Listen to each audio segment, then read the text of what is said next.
Ladies and gentlemen, I am calling the St. Louis County Council meeting to order Tuesday, August 10th, 2021. The hour is 6:30 p.m. Please join me in the Pledge of Allegiance. I pledge allegiance to the flag of the United States of America, and to the republic for which it stands, one nation, under God, indivisible, with liberty and justice for all.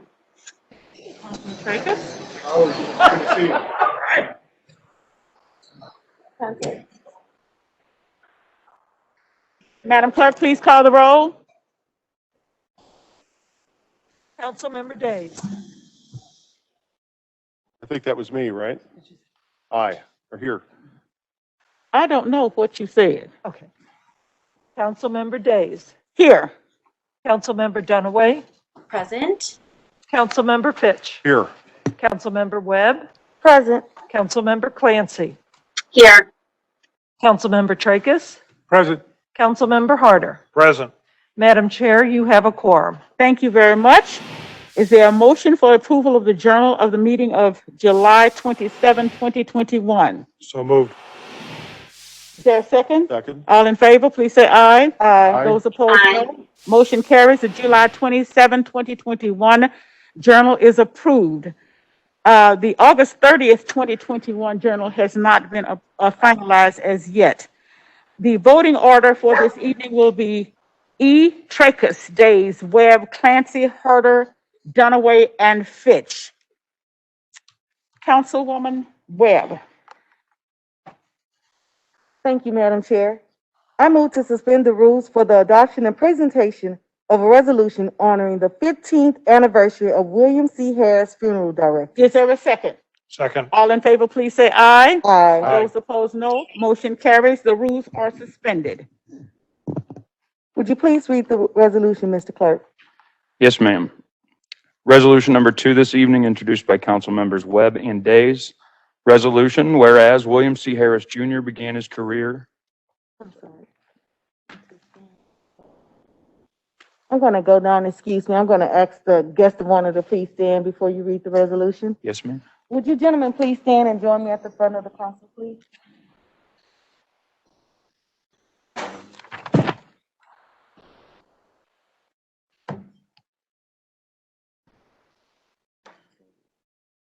Go ahead.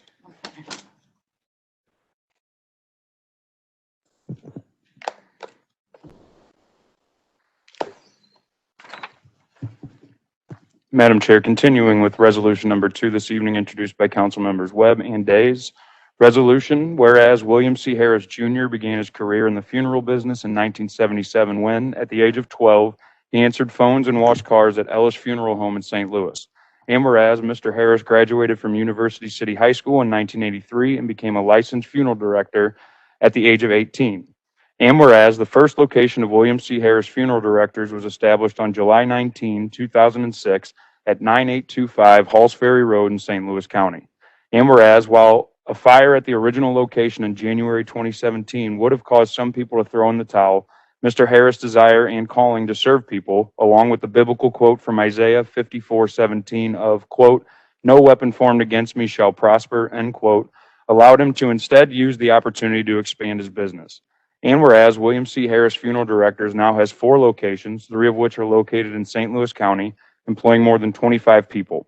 And whereas after years of severe neglect by the previous owner, in 2016, William C. Harris Funeral Directors took ownership of Oak Grove Cemetery, restoring and maintaining the grounds and resting place in a manner that respects the loved ones resting there. And whereas Mr. Harris gives back to community by sponsoring numerous projects, including distribution of food in 2020 during the COVID-19 pandemic, and providing back-to-school supplies and haircuts to school-aged children. And whereas when a business owner in St. Louis County has worked so diligently for the betterment of the community, it is appropriate for the council and all St. Louis Countyans to pause and take note. Now, therefore, be it resolved by the County Council of St. Louis County, Missouri as follows. Section 1, County Council congratulates Mr. William C. Harris Jr. on the occasion of the 15th anniversary of William C. Harris Funeral Directors and expresses its deepest gratitude to Mr. Harris for his contributions to our community.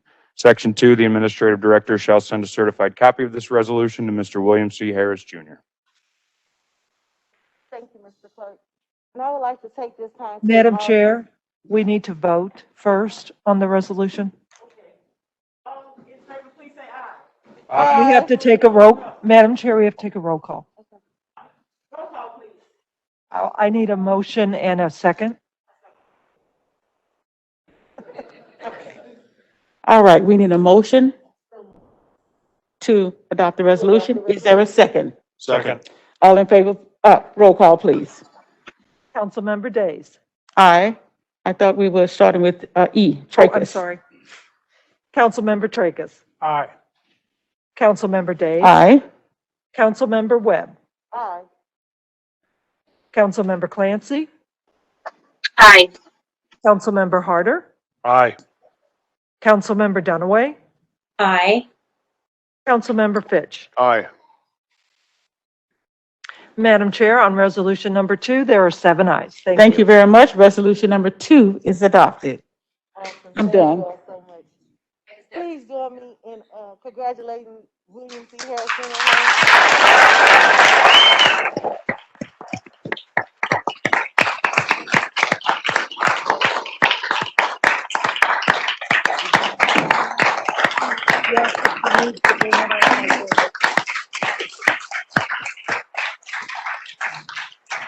Madam Chair, before the presentation to Mr. Harris, I just want to make sure that everybody recognizes this pillar in the North County community. They have been priceless and most valuable in our community through some of the toughest times. When there was no cameras looking, when there was no accolades, they took care of our community. I joined them with disseminating food during some of the hard times during this pandemic, but they've also always been there, whether, like they said, giving haircuts to the youth, to make sure that our children were taken care of, and to ensure that the people of North County had a good, strong pillar that they can always depend on in the time that you're most vulnerable. William C. Harris took care of us and our loved ones. So without further ado, Madam Chair, I want to present this resolution to Mr. Harris, thanking him so much for all of his contributions, to his staff that work diligently with the level of excellence that we all are always proud of. Thank you so much, sir. Madam Chair? Okay.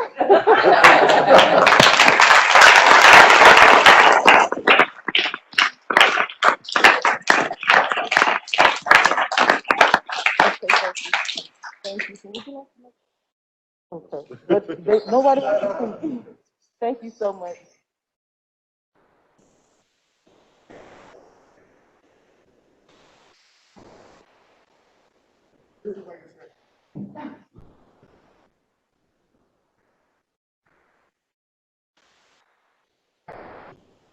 Redirect me, I'm following you.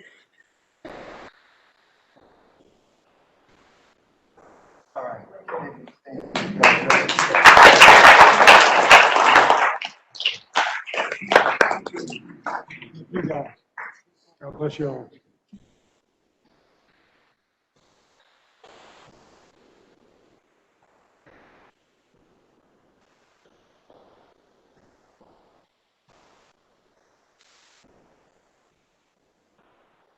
I do want to make one quick comment right quick, and that is to all of you all on the St. Louis County Council. I greatly appreciate this honor. I wasn't expecting it, but I do appreciate it, and I just want to say thank you to each and every one of you. Thank you. You're quite welcome.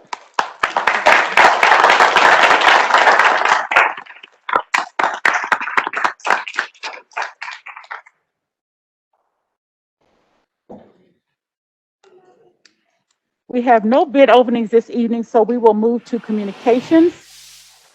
Madam Chair, we have no tax compromises, zoning matters, or road and bridge matters this evening, so we will move to other communications. Under other communications, item number 1. Receive and file. The same motion will apply to number 2, and that will be the order. Item number 3. Receive, file, and the county council be directed to prepare the appropriate legislation. The same motion will apply to item number 4, and that will be the order. Item number 5, 1st, 2nd, 3rd, 4th, 5th, and 6th districts. Receive and file, and that will be the order. Item number 6, 1st and 4th districts. Receive, file, and the county council be directed to prepare the appropriate legislation, and that will be the order. Item number 7, 4th District. Receive, file, and the county council be directed to prepare the appropriate legislation. So ordered. Item number 8, 5th District. Receive and file. So ordered. Item number 9, 7th District. Receive, file, and the county councilor be directed to prepare the appropriate legislation. So ordered. Item number 10. Receive. Oh, I'm sorry, we have a problem with this. It's not up on.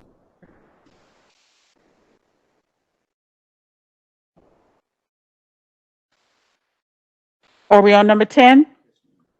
Receive, file, and the county council be directed to prepare the appropriate legislation. The same motion will apply to item number 18, and that will be the order. Same motion through item number 18, okay?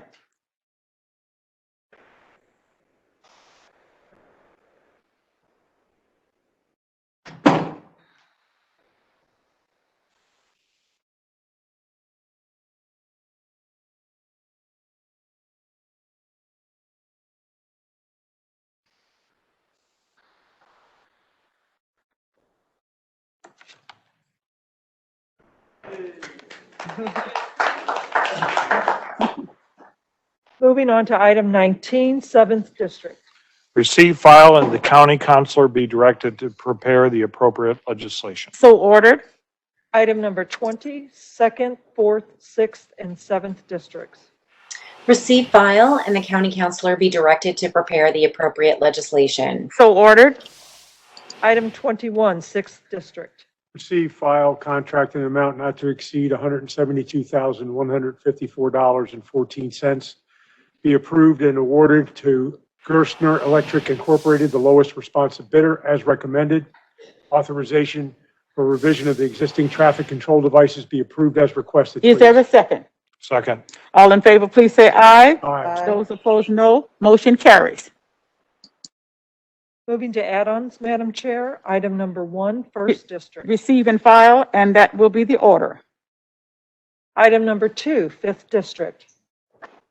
Receive, file, and the county councilor be directed to prepare the appropriate legislation. So ordered. Item number 3, 7th District. Receive, file, and refer to the Director of Information Technology. So ordered. Item number 4, 7th District. Receive, file, and the county councilor be directed to prepare the appropriate legislation. So ordered. Item number 5. Receive, file, and the county council be directed to prepare the appropriate legislation, and that will be the order. Moving on to public forum. Ladies and gentlemen, we have about 58, I believe 58 speakers this evening. With the indulgence of the other members of the council, I would suggest that we expand the public forum to 2 hours. Is there any discussion? No. That's what it will be. We will have the public forum will now be 2 hours. Upon entrance, ladies and gentlemen, you were given some information about the decorum of the council and the meetings. We are excited to have you to come and give your opinions and concerns to us. We do appreciate that. Please, when you come, give us your first name, last name, and your zip code for the record. And you will have 3 minutes to give us your information. With that, I believe we are ready for our first speaker. Mr. Clerk. Our first speaker this evening, Madam Chair, is Mackenzie McNamara, followed by Julie Bernstein.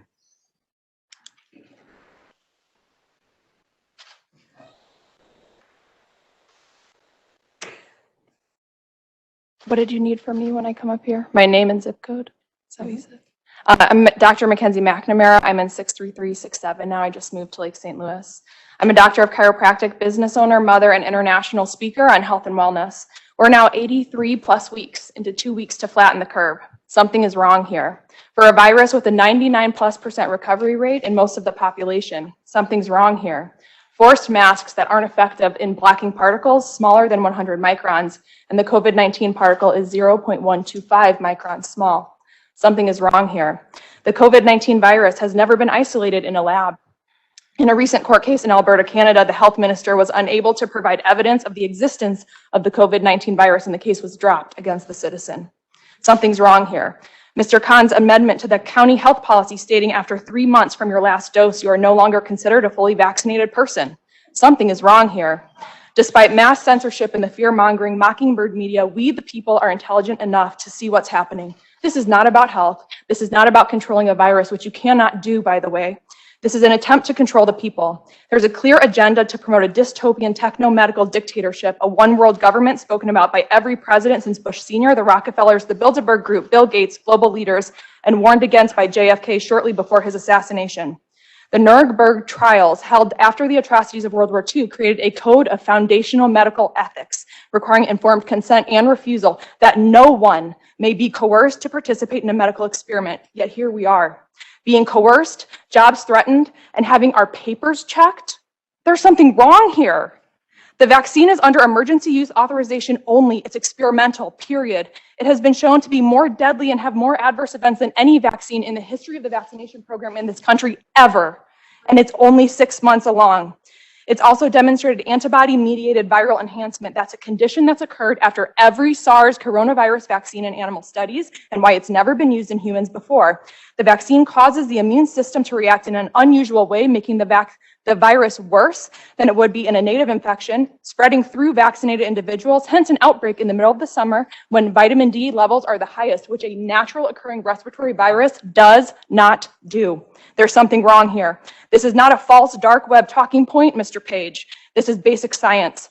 These mandates and ordinances are in direct violation of the Nuremberg Code, the Constitution you've sworn to protect, and federal law. If I don't have sovereignty over my body, what does that make me? It starts with an S.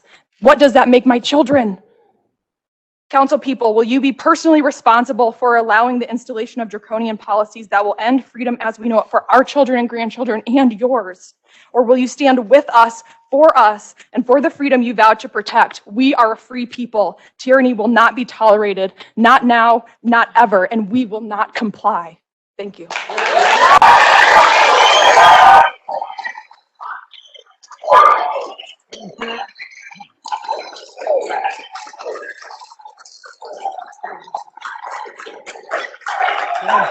Okay, thank you. Can I ask Dr. McKenna a question? One, Doctor, can I ask you a question? you have Can I to, ask the doctor a question, please? 1 second. You have to be quiet so that we can hear. Thank you. Is it Dr. McKenna? I'm sorry, Your last name? McNamara. McNamara, Dr. Yes. McNamara, I'm sorry. I just have a question. I want to make sure I understood what you were saying.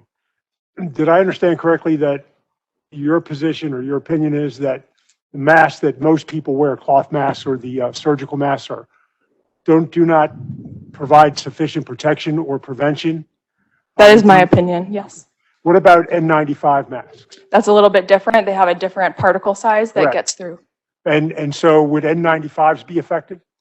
I'd have to look at the data. I don't know that off the top of my head. Okay, but at least if your opinion tonight, as you gave it, as I understand it, is that other than N95, which we're not going to opine about, your opinion is that masks that most people wear do not prevent the spread of the virus or protect from infection? They do not prevent the aerosol spread Okay, from if it's in spit or saliva or a spray from somebody sneezing, for example, that would block those particles in the spit or the mucus that would come through. But aerosol, as far as our breathing, it does not prevent, based on particle size, the virus from okay, thank you. transmitting. Yes, thank you. Thank you, Madam Chair. Thank you. The next speaker. Our next speaker is Julie Bernstein, followed by Zena Hackworth.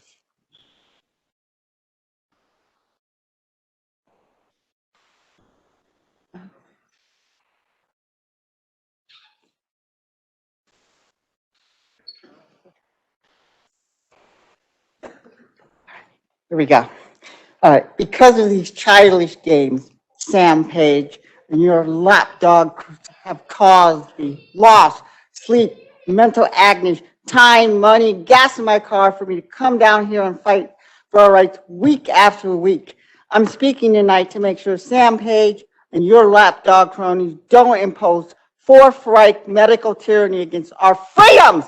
The main reason we have COVID and the Delta variant is the fault of the federal government gain of function, Chinese lab research, and the virus they have let in on the USA. It's not right to make the people of this country suffer for their negligence and of the federal government.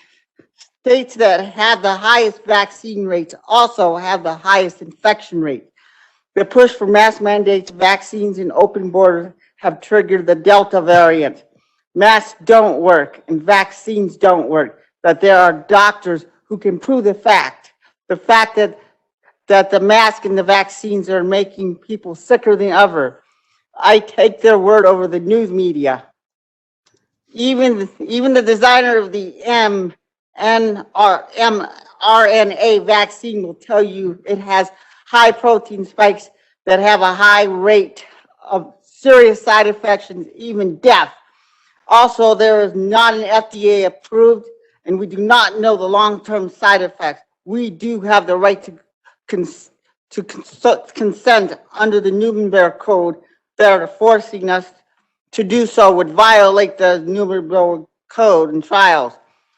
You have no authority to enforce such lockdowns, force us to mask up and take untested deadly mystery mRNA vaccines and impose forthright vaccine passports. And the Declaration of Independence states, we the people have the right to life, liberty, property, and the pursuit of happiness under our God-given rights. Sam Page, you and your communist camp of lapdogs act like 3 and 4-year-old childish brats who run around like you're in a preschool playing the you have cooties game. If you behave like a 3 or 4-year-old brats, you need to be treated as such and placed in a daycare center. Grow the hell up and act like mature adults because you represent we the people. We pay your salary and you do what we say. Any attempt to do so at violating any of our inalienable rights are crimes against humanity, and you will be required to step down effective immediately. You took an oath to uphold our Constitution, to defend our liberties and freedoms, and you're not meeting that obligation. We, the people of St. Louis County, demand Sam Page and his traitors who are committing crimes against humanity to resign effective immediately. Thank you.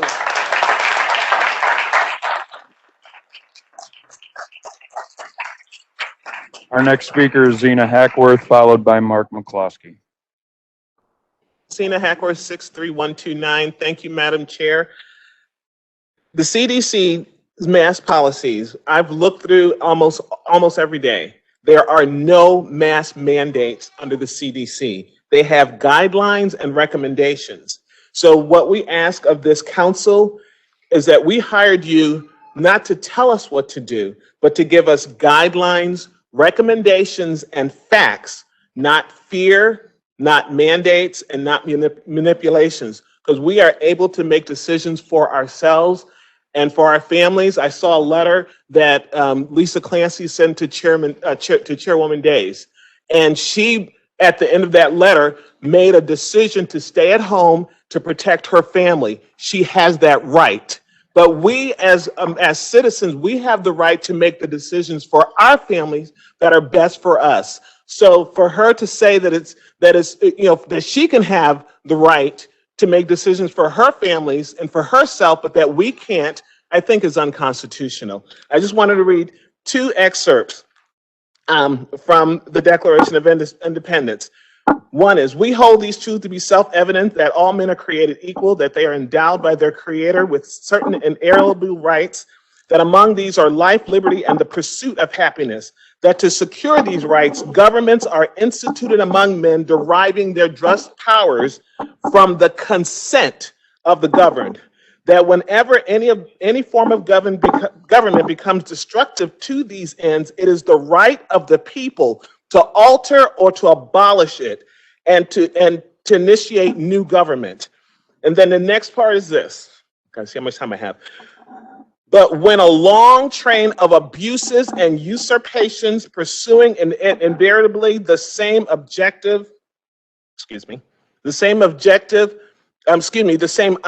evinces a design to reduce them under absolute despotism, It is their right, meaning the people, we the people, it is their duty to throw off such governments and to provide new guards for their future security. So for those who want to kind of usurp our rights as individuals, Sam Page, Lisa Clancy, it is the right of the people to get rid of you and to have new guards, because we can think for ourselves, we can make decisions for our families, for ourselves. You are to protect our constitutional rights. Please take an hour to read the Constitution again so that you know where your limits are and where they stop. Thank you, Madam Chair.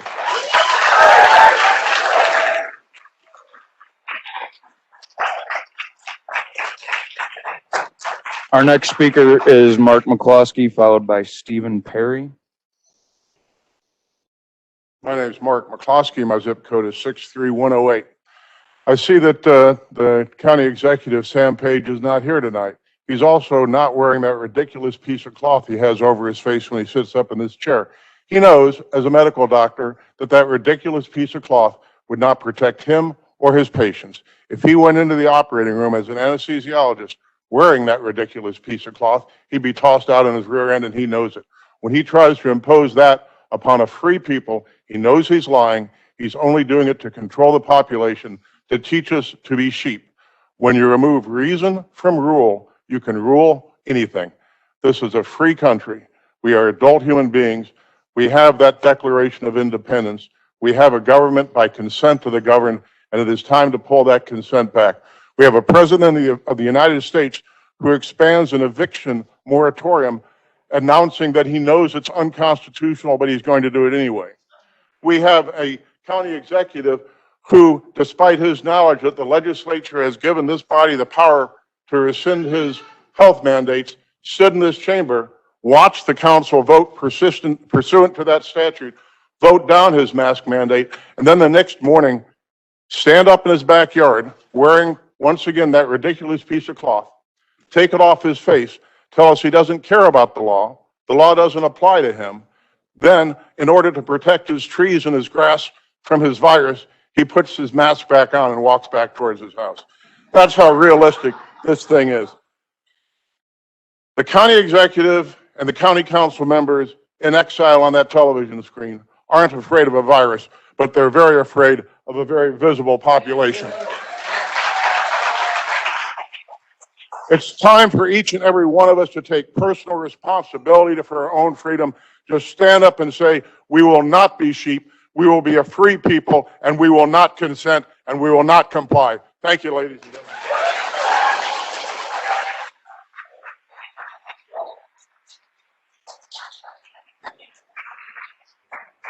Our next speaker is Stephanie Perry, followed by Alicia Beatty. Thank you for this opportunity to speak. Stephanie Perry, 63021. March 24, 2020, I lost my job that took me 3 years to get. A base plus commission job where my earning potential was partly determined by my ability to attend in-person networking meetings and events. But as we've learned in the past year and a half, Page and Clancy's drive to maintain reckless authority is more important than my freedom to earn a living as I did the previous 30 years. I was briefly thrown pittance like a peasant for my troubles. When Page shut us down March 20th, he told us we should stay home, but we are allowed to go for a walk in a park. Okay. Shortly afterward, he closed the parks. I want to know how many yards of crime scene tape was used to wrap around the parks to keep us out. This move bothered me almost as much as losing my job because it was such a draconian gesture and a clear statement that we would be here for the long haul. #power trip. That seems like a lifetime ago, so I'll fast forward to now. Since Tuesday, July 27th, County Council meeting, the media has portrayed us as, quote, little better than an unruly mob, unquote. The media portrayal, in addition to Khan's lying about his verbal and physical treatment and Lisa Clancy's attempt to get us removed by law enforcement during Monday, August 2nd meeting, is dangerous. When We weren't successfully removed from chambers. Clancy closed out her Zoom connection. That was her con middle finger to us. If the media and some members of this council portrayed the scenario accurately, Con was more offended that he was called out on his credentials or lack thereof. But guess what? I, mere peasant, sometimes have to complete an extensive personality profile test before I even get the job interview. Page and Clancy's reckless authority and rhetoric is going to get one or more of us hurt. I'm starting to believe that that would be okay with them. I'm starting to believe that they are internally cheering the current modern day segregation practices. When you consider Black and Hispanic injection rates, I assume diversity and inclusion is a dead practice. I'm tired of the revolving rule change. Today, if I want to see a concert, I have to show papers of injection or a negative test. Segregation is replacing shutdowns. McConnell's Pub social media says it's okay that I order their food as long as I don't dine inside. Really? A year ago, they were begging me to donate money to keep them alive. McConnell's deleted and blocked those of us who verbally protested. I believe that if you make a statement like that on social media, you better be willing to defend it. And I'll dine at home for the rest of my life before I mention their name again.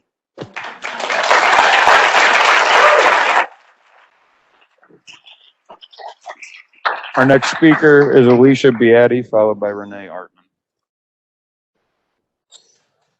Hi, my name's Alicia Beatty, 63137. I'm up here uncomfortably due to some lack of representation for North County. I don't hear a lot of those zip codes up here. I have absolutely zero faith in politics. In fact, I rarely participate. Seeing Sam Page continue the way he does confirms these feelings 100%. Shalonda Webb had restored a small amount of hope for North County and heard those 11 emails and had the courage to perform her role adequately, even in the face of uncertain circumstances. What the entire world has expected nurses to do for the last year and a half. When my patient declines a procedure, evaluation, or even declines a blood transfusion in a life-saving emergency, I am required to respect that. My job is to advocate for my patient. And at the start of COVID, I was working on the floor in a St. Louis hospital. We started out and are trained to religiously discard our masks after entering each room. Then we are saving 1 mask per day, even in the operating room. Then we went to 3 days of using the same mask. And then we could wear any masks we wanted, and then unlimited amount of masks. It was obscene and nobody really knew what they were doing. They still don't. I.e. Councilwoman Dunaway fondling her mask probably 50 times in one sitting after touching hundreds of surfaces represents a clear lack of guidance and understanding our society now holds regarding disease prevention. I've watched my neighbors panic and wear shower curtains as capes, scuba gear, plastic bags literally covering their heads, plastic gloves worn all over God knows where. I have walked more confidently into an active tuberculosis room with less of a barrier because #science. Introducing this ordinance promotes more confusion and frustration in the community. Can we stop disrespecting our community's intellectual capacity to make their own choice? My neighbors and I know our resources. We know where to find vaccines and have formed our own masking habits and beliefs after an entire year now. There are signs literally on every block of my community, and the amount of medical and pharmaceutical advertising is tenfold at my house compared to my mother's in St. Peter's. It is disgusting. The turbulence created by these mandates are pushing businesses to play societal martyrs when it's not their job. O'Connell's on Shaw referred to unvaccinated individuals as uncivilized and therefore unwelcome.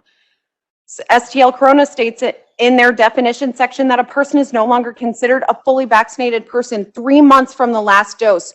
Are you okay rolling up your sleeves every 3 months, people, please? Why is this okay? I am not uncivilized, I'm not uneducated, and I am not alone. I'm a registered nurse. I'm a mother of 4 children, including a 4-month-old baby. Supporting these mandates is abuse and manipulation to vulnerable populations everywhere. Thank you.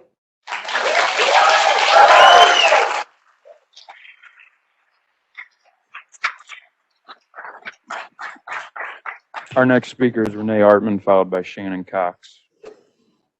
Good evening, and thank you for once again allowing me to give me this opportunity to speak.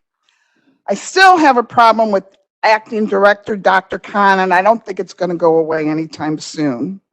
County Executive Page at the last week's meeting stated that he believes everything Mr. Khan has told us about the events that went on July 27th.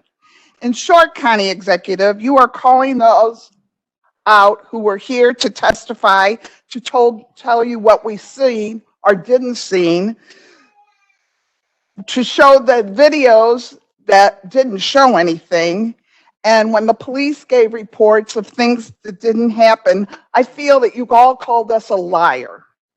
Councilman Clancy, in a letter dated August 3rd, the Honorable Chairwoman Day's responsibility to treat each other with respect and dignity because she believes that is what she deserves. She also stated that the county council persons must lead by example. I certainly hope that you take those words to heart and begin to practice what you preach, because when you call a colleague a bully and a fool, that does not lead to good leadership examples. Also in the letter, she stated that she would not be attending any council meetings in the chamber until it was made safe because she has young children. And yet, on or around June 28th, when religious leaders got together in St. Louis County to show support for Acting Director Khan, Councilwoman Clancy was in attendance with her young child. I believe that we are in the lowest point in history for St. Louis County. Mandates for vaccines, mandates for masks, I did that wrong. Mandates for masks, mandates for a vaccine that has not yet received approval. If we are required to carry a card to show proof of vaccination to gain access for merely shopping, dining, or freely moving around, then this is no longer a free country and everyone should be concerned. For a country who has killed an entire generation in the womb, but tells adults to wear masks to save lives, your words are a joke and an embarrassment. This evening, I am asking the reasonable members of this county council to draft a resolution of no confidence on behalf of the citizens of St. Louis County pertaining to the leadership of County Executive Page and Acting Director Faisal Khan during this COVID pandemic. Their leadership that they have exhibited is basically none. The one thing that the government most fears is the day That's when 3 minutes, citizens Madam stands Chair. together, and today is that day. Thank you. Thank you.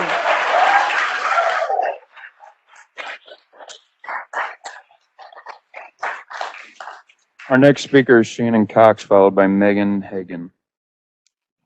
Hi, my name is Shannon Cox, 63011, and I am just here to announce to everyone in this room and watching online that there is an official Sam Page recall.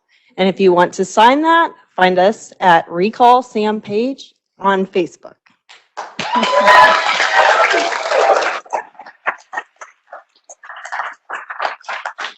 Our next speaker is Megan Hagan, followed by Katie Geary.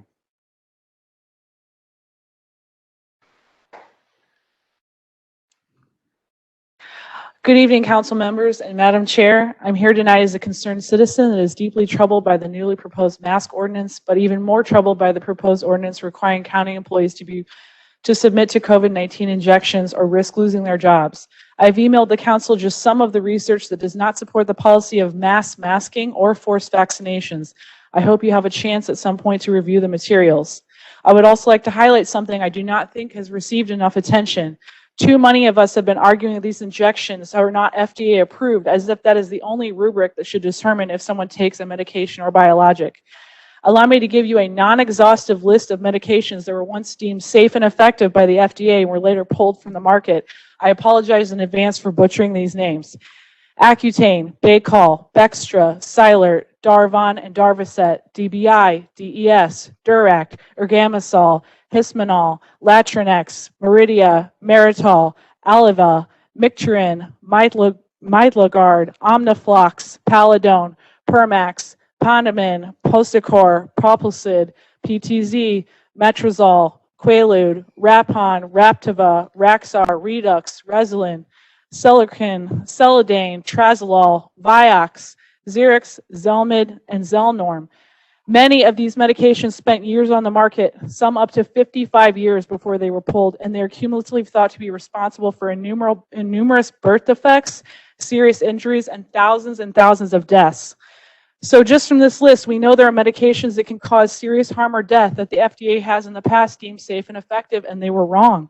Now, in the past, we've studied vaccines for about 6 to 7 years longer and tested them on thousands of people and still approved vaccines that cause serious injury and death. Case in point, RotaShield, the first vaccine for rotavirus, was withdrawn from the market in 1999, despite being tested on more than 10,000 patients. Post-marketing surveillance demonstrated a rare and serious risk of its destruction, excuse me, which is where your bowels telescope in on themselves. Again, this was a vaccine tested for years on thousands of people, not in the middle of a pandemic, not under immense political pressure to fast track a vaccine, and still are FDA approved on a vaccine that was later pulled due to causing serious injury. There are risks with any medication or medical intervention. That is why there must always be informed choice. It is not now, nor will it ever be, the county council or any government agency's job to mandate what someone puts in their body. No one should be bribed, threatened, bullied, or coerced into taking medication. Telling someone they must take a medication or they will not be able to provide for themselves is coercion, and forcing someone to take an injection against their will is medical rape. You are entering someone's body without their consent. As of 2019, there were more than 240 vaccines in development. You and I and many others will not consent to some of those, which is why we must protect our rights for informed choice. And Councilman Trackus, I have looked into N95 masks. If they are not fitted, they're ineffective. And if they have a vent, they allow all of your exhaled That's particles 3 to minutes, come Madam out, Chair. just so you know.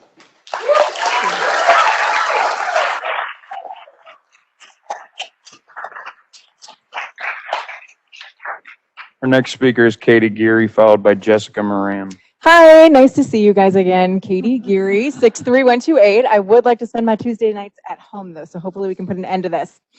Okay, so Zena and I were on the same track. Here is the language that the CDC and the World Health Organization uses on its websites regarding COVID-19. I thought it would be helpful to define this evening. Recommend, which means to advise or suggest a course of action. Guidance, which means advice or information aimed at resolving a problem or difficulty, especially as given by someone in authority. Neither of these entities use the word mandate, and they do not use the word ordinance, which is a piece of legislation. Neither instruct you to make laws, impose fines, or jail time. Why, Ms. Clancy, are you going above and beyond what our national and international health organizations are advising? Why, Ms. Clancy, do you believe that you know better for us than we know for ourselves? Council, I ask that you would vote no on Ms. Clancy's outrageous overreach.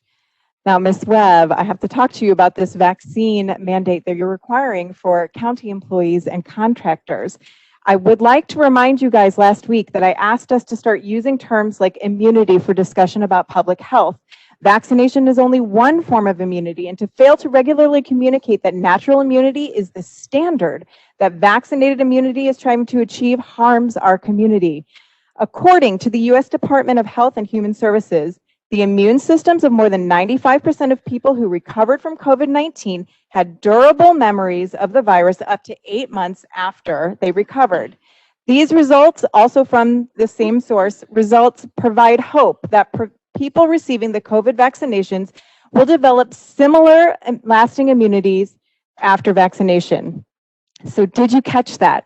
The hope is that vaccinated individuals will have lasting immunities like I have, who have already recovered from the virus. So no matter how you look at it, nearly 50% of people in St. Louis County have been vaccinated, and at least 10% of us have natural immunity. That 10% figure is from St. Louis Corona, and it doesn't include many individuals who chose not to get tested. So worst case scenario here that I see is we've got 60% of the St. Louis County population immune from COVID-19. Why would we consider vaccine mandates or mask ordinances at this point? One last thing. How is the investigation into Dr. Khan's actions coming along? Thank you.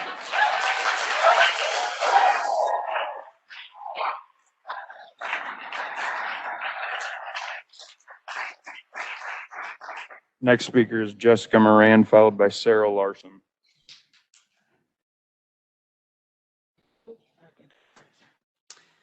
Good evening. I'm Jessica Moran, and my zip code is 63125. Dear council members, so much of this year has already been stolen by COVID mandates, not COVID. My family had COVID, and it took about a week and a half of our lives. However, the mandates have caused undue harm for over a year, such as my daughter's anxiety, my son's depression, and the loss of my job. Mandates have threatened celebrations, holidays, education, extracurricular activities, and now employment. Honestly, I'm done with them and the people putting them in place. I participated in the campaign to have HB 271 signed into law. I was also at the Tuesday, July 27th meeting to bring awareness that the law had been broken by Sam Page. As you are aware, Page has played the role of dictator with his draconian orders. The 5-2 vote that took place on Tuesday evening leads me to believe that you feel the same way.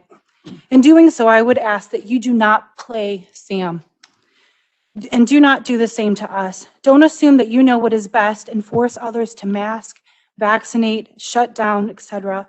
Just as we fought for HB 271 because we didn't like that Page and others just missed the council's decisions or votes, or when Page and Councilwoman Clancy tried to stop Webb's vote on the chair position because they felt like they knew what was best for others.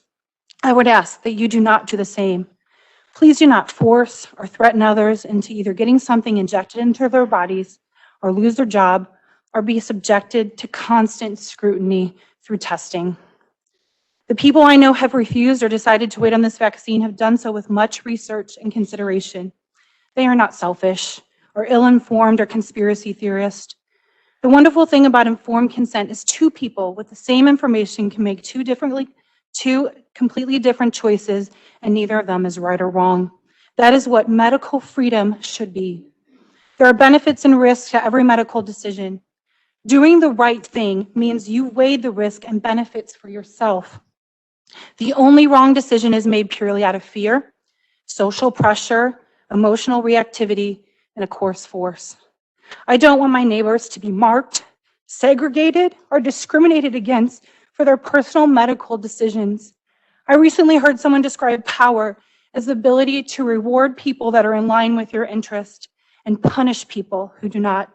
Let's not be people of power, but people that support freedom and choice. Thank you.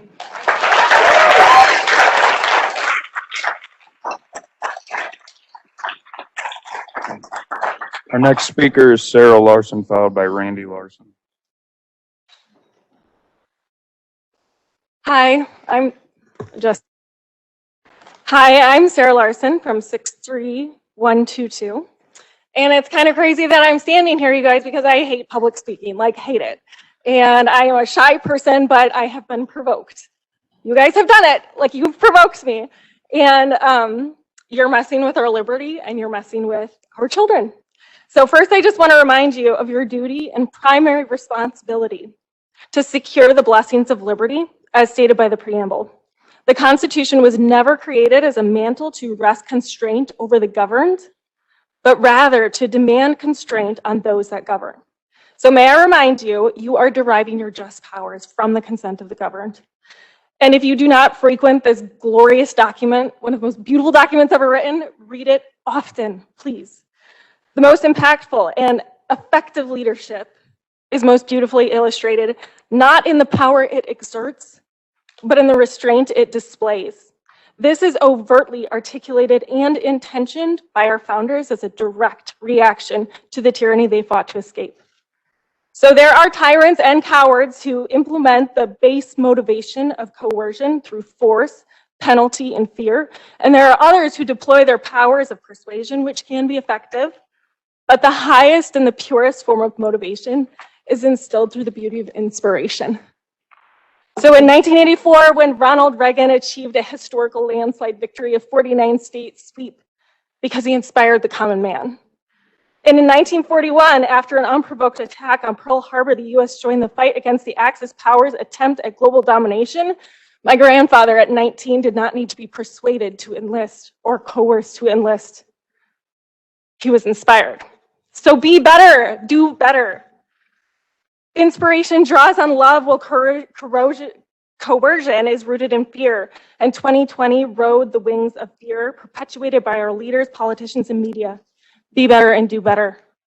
It is not COVID that has damaged us most. It is the incessant narratives constructed with the intended purpose of dividing. And our culture has been trained by its leaders to live out of cognitive dissonance through labeling and catastrophizing, and the promulgation of unending logical fallacies and false dichotomies that lead to the dehumanization of people who don't share the same beliefs as you. So your mandates and your lockdowns that are authoritarian and infantilizing, your propaganda, they've decimated communities. They've decimated churches. They've decimated schools and jobs and relationships and families. Please stop. Last week's complete indifference and disgust by our county executive and some council members has further confirmed to the people the inadequacies of their disappointing leadership. And to Councilwoman Clancy and Denaway and to Sam Page, like, you are humans and I love you. Like, I don't have any ill will for you, but you are unfit to lead. Madam Chair, that's 3 minutes.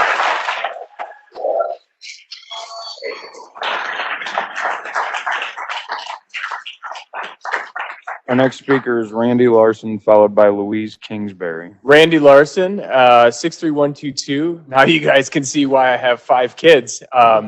Smoking hot.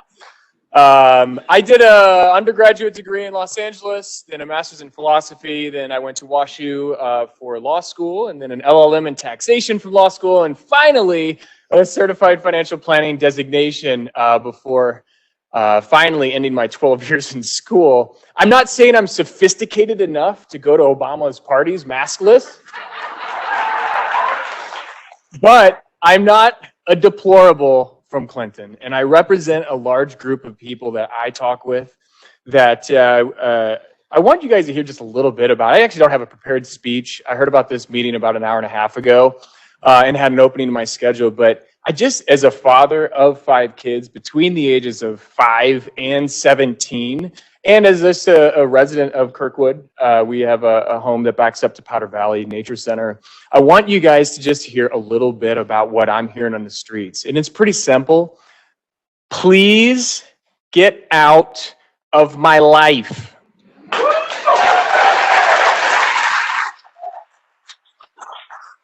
Miss Councilwoman Clancy, please, if I can have your attention. I don't know if you can hear us. I'm serious. I'm not calling you out because I'm embarrassing you. I actually disagree with probably half the people in the room with how they've been disrespectful towards you.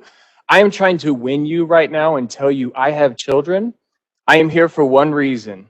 It is because we don't know the research with how these masks affect the kids. What we do know is that there are about 250 kids that were actually hospitalized between the ages of 5 and 17 last week. And this is a Wall Street Journal article that you'd be happy to look at that was written 2 days ago, written by a Johns Hopkins physician. It's a great article on point here. But what we do know is that there is a whole host of data that's been paid for by the NIH, probably $40 billion. Less than 2% of that went to actually study this coronavirus, and less than 0% of that went to study the effects of masks on the kids. And what I do know is that our kids are going onto school buses at 8:15 in the morning. We don't see them until 4:15 in the night. And they've been wearing masks all day long without seeing the facial expressions of their teachers that would alert them to different types of body language, which I studied in communication. 90% of it is through nonverbal. And a lot of that is through your face, which you don't know how that affects. Masks for one day, masks for one couple hours going to Walmart, that's one thing. But telling our kids they wear it from morning to night, that's why I'm here. So again, I can't tell if you're paying attention, and I'm not trying to call you out. I'm serious. I'm here in my heart. I'm seriously not trying to call you out. But for a long time, Mr. Page, Dr. Page, Ms. Clancy, and anybody else that disagrees with what we're saying, please let us parent our children and get out of our lives. Thank you.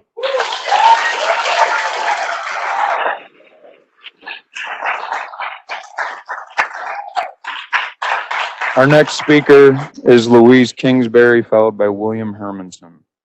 Louise Kingsbury, 63011. A shopkeeper in England filled a fishbowl with clear water and nothing else. He put it in his shop window with a sign, "Transparent Dragon Fighting Fish." Shortly, a crowd gathered to stare at the bowl. A man shouted, "Look, the fish are fighting." Another, "You can see the ripples in the water." Others agreed. They wanted to buy the fish. The owner just wanted to attract attention to his shop and said they were not for sale. The crowd insisted, so he told them the truth. They didn't like his answer. It was an insult to their intelligence, being told what they thought they saw with their own eyes didn't even exist. They were insistent on buying their own mental misconceptions. This council has a moral responsibility to first provide proof that COVID-19 and its supposed variant actually exists. Proof that the hospitals are full with COVID. No isolation of the virus has ever been produced. How can 7 people charged with truly representing this county seriously consider forcing people to mask or vaccinate against something that cannot be proven to exist? Recall the transparent fish. Medical experts and governments around the world are now admitting there is no virus. There is no isolate. Have people died? Yes. Have they died from COVID or from the flu, from which hundreds of thousands have died every year? No flu deaths this year. Why aren't you questioning that? Not one normal test or process to produce and isolate a virus has ever been done for COVID, and you want to mask and vaccinate people against this transparent fighting fish. Dr. David Scott, trained in immunology, states everything recommended by the CDC is contrary to all the rules of science. All respiratory viruses spread in aerosol particles, by aerosol particles small enough to go through absolutely any mask, and there is a plethora of literature to support this. 3 studies are sponsored by the NIH. He states no one can make respiratory viruses go away. We have lived with them all our lives. Why are we, you, doing things never done for the common cold or the flu? The PCR test was taken from a gene bank to mimic rather than find a real virus. The PCR test looks for evidence of a cold or flu at some point in one's life, the reason for 40+ cycles rather than the normal 25, resulting in millions of false positives. The FDA recently refused to approve the PCR test. So how is it even possible to test for a Delta variant never isolated? A PCR test doesn't work, and no new test for a new variant. How can there be a Delta variant if there's no proof of it? It's impossible to have a variant from something that cannot be proven to exist, and we should not be masked or vaccinated against something not proven to exist. The people in this audience have done their research. Have you? I implore you to vote no.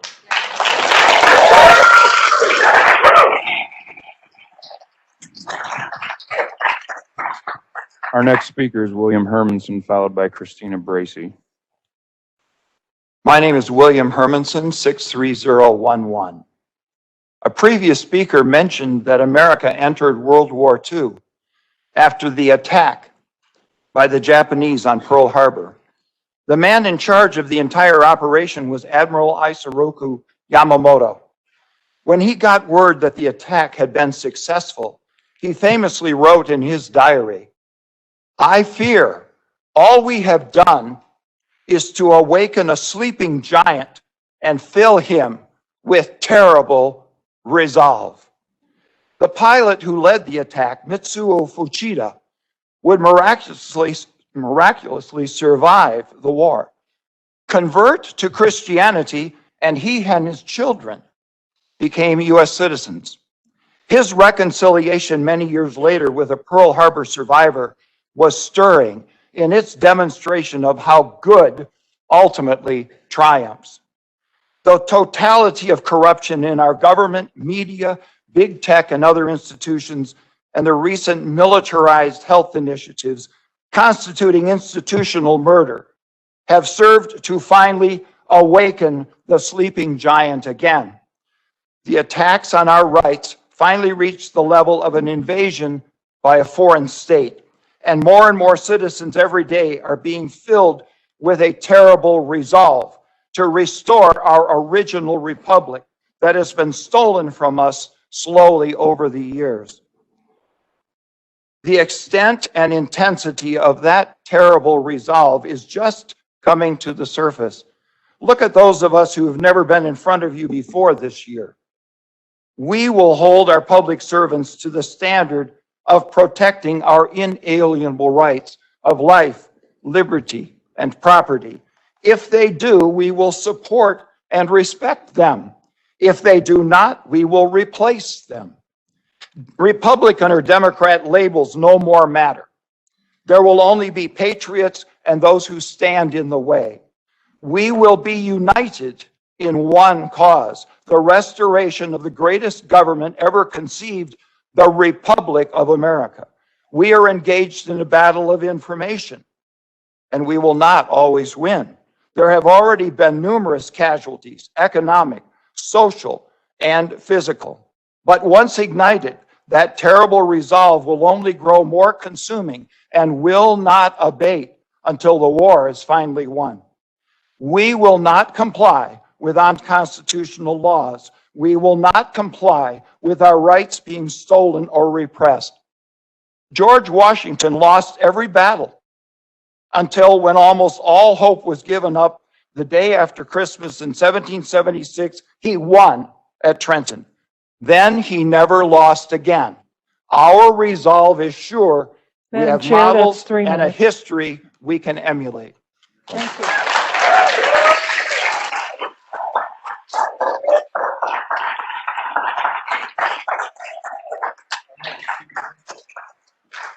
The next speaker is Christina Bracy, followed by Jessica Crandall.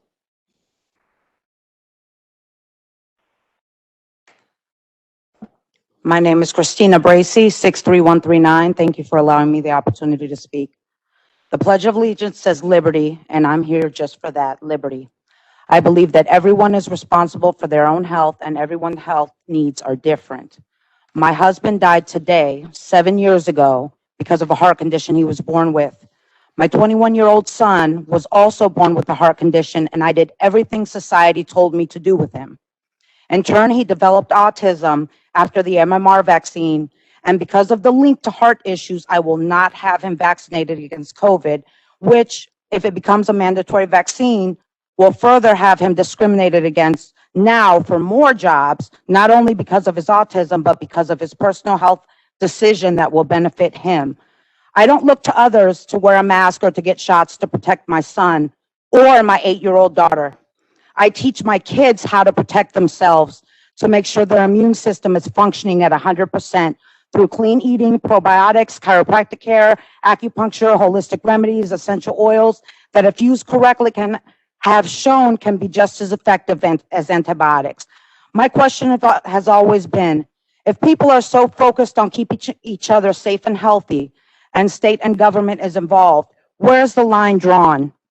Can I come into your homes and go through your cabinets, throw out all of your chips and juice? Where's the mandate to have all the sugar, soda, and junk food banned from being sold in all schools and establishments? Where's the mandate to shut down fast food restaurants and force everyone to drink only water, exercise daily, take vitamins, eat only non-processed foods? The focus should be more on educating people on immune system function and response. And I hope, as a mother to a vaccine-injured child, that anyone who supports the mask or any mandatory vaccine, that you are also donating both your time and disposable income to individuals and families who took one for the team and passed away or developed long-term vaccine injuries like my son. COVID doesn't scare me. Losing medical rights, being discriminated against for health decisions, or bringing back segregation, vaccine versus not vaccine establishments, water fountains, schools, that's what scares me. Do you have any idea how many indispensable healthcare workers are being forced to lose their jobs behind this? Get the shot, you could still get it. Wear the mask, you could still get it. The way it stands, you cannot sue a vaccine manufacturer if you are injured or killed by a vaccine. It's a money game, which is why medical doctors won't suggest a probiotic or a chiropractic adjustment, but they'll send you a new drug on the market with endless side effects. It's a money trail and money talks, but intelligence is the enemy of oppression, and I refuse to live a comfortable, numb, conformist life of mediocrity and ignorance. Medical experimentation should be a choice, so make your choice, But just remember, the vaccine industry is more than happy to reinsert you into the matrix where you can happily live out your life under the false illusion that you're being taken care of.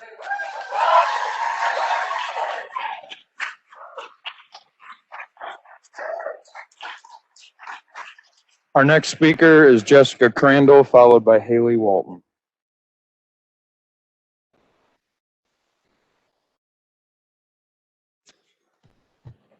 Hello, my name is Jessica Crandall, and I am in zip code 63122. I hold a bachelor's degree in human environmental studies with an emphasis in child development. I work for Special School District of St. Louis County, and I believe that everyone has been given a voice. I believe that my voice has been given to me to speak for those who are unable or are too afraid to speak out. Social emotional development is an integrative process through which children acquire the capacity to understand, experience, express, and manage emotions, as well as develop meaningful relationships with others. How is any of this possible with a mask? Many of the students in my classroom have autism, social emotional delays, have endured different traumatic events, and many have speech and language delays as well. Quite a few of my students are nonverbal or speak very quietly. Imagine adding a mask. Some of my students have different degrees of medical issues, and seeing adults in masks is scary and causes anxiety. Wearing a mask has actually triggered many of my students into an emotional breakdown. They are looking for comforting eyes, a calm, soothing voice, and many times a hug. You add a mask and social distancing, and you get none of those things. The end result, more fear, which adds to what? More trauma. Our kids have been through enough. We have had enough. Remember your first school experience, a giant building you could only imagine getting lost in, new people, new friends, your first time away from your parents or caregiver. It was a little scary, wasn't it? But you knew it would be okay because you'd be walked to your room to meet your new teacher with your caregiver or your parents. You fast forward now, same scenario, all the same feelings, except now you have to be handed over outside of a building to a group of strangers in masked. So before our kids even start their day, they already feel a sense of loss. And now we're expecting them to learn.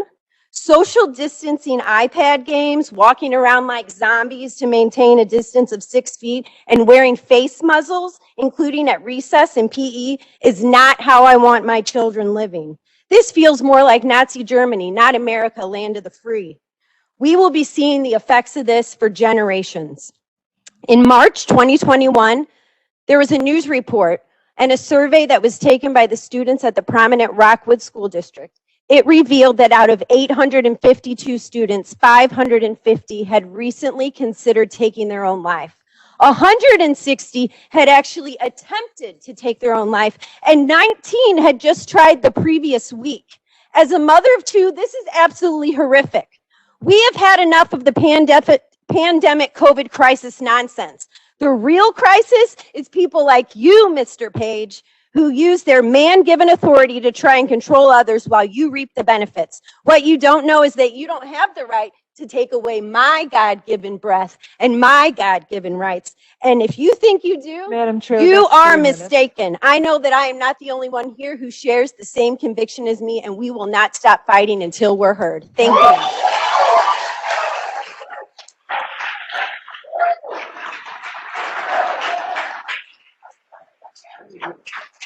Our next speaker is Haley Walton, followed by Alina Walton. My name is Haley, and my zip code is 63043. And I've been here the last 3 weeks, and I've completely forgot to tell you guys this is my 13-year-old who proudly comes with me every week because it means a lot to her. So, and she's speaking right after me. She signed up. So, anyways, I've met some amazing people over these last few weeks that their freedom means just as much to them as it does to me, and they've also became like family to me. Now let's talk about Clancy's bill, in which I want to make sure that everyone is aware that what Clancy is trying to pass is an ordinance, not a mandate, and an ordinance is forcible by law, just so we're clear here. And I want to make sure everybody in the council knows what they're voting on, which I'm sure you guys do. But anyways, so why are we doing all the things that didn't work the first time around? like the masks and all that jazz. Anyways, before it was if you get vaxxed, you don't have to wear a mask, which y'all have already heard numerous people speak up about these last few weeks.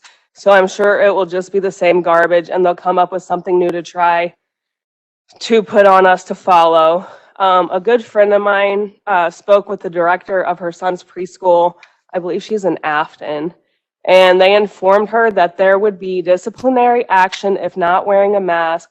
They were told that it has to be over the nose. Both must be covered. And action number 2 would be call home and they would have to pick up the child. And number 3 would be get kicked out. We are talking 3 and 4-year-old kids. Mind you, this child has a sensory processing disorder and a speech delay, and they learn by seeing our mouths move, which is also how they learn to talk. We as humans thrive off of facial expressions, and masking takes that away from us and our children. We demand to see the science you are following that tells you that the safest thing to do to our children is strict separation from each other while wearing a germ-carrying muzzle that hinders their oxygen intake and dehumanizes their view of themselves and others. Is that what you call safe? For our children, show us the science, prove that what you are doing is in the best interest of our children, because to me, it is child abuse. And I'd like to add that it's funny to me that we are considered super spreaders in this room when there's like more than 200 people in here to speak out about our freedoms, trying to save our freedoms, like save what we have left. And but Obama can have over 500 people at his birthday party over this weekend, and that's okay. That sounds hypocritical to me and shows that it's nothing but political and not about our health. Also, for those Madam of Chair, you that that's 3 minutes. Oh, okay. I was just going to say that there's some papers going around to recall Sam Page if you haven't signed it yet. You want to say anything? Our next speaker is Alina Walton, followed by Angie Isaac. Hello, my name is Alina. My zip code is 63043, and I'm speaking up for the kids that can't or feel too intimidated to speak. So I go to school for 7 hours in a mask, and I think it's unacceptable, not counting the 35 minutes on the bus. I have seen my friends that have gotten the experimental vaccine get sick right after they got the shot. I wonder why. And I just want to know, if the mask worked so well, why do people still get COVID? It's just so funny how you guys think it's working. If the vaccine also worked so well, why do people have to still wear the masks, still getting COVID, even if they've gotten the vaccine? I can't stand wearing the masks. They give me migraines. The survival rate for the kids my age is almost 100%. So quit with the fear tactics and quit forcing us kids or anyone at that to wear a mask. It should always be a choice to wear a mask or get experimental vaccines, because after all, it's my body. Thank you.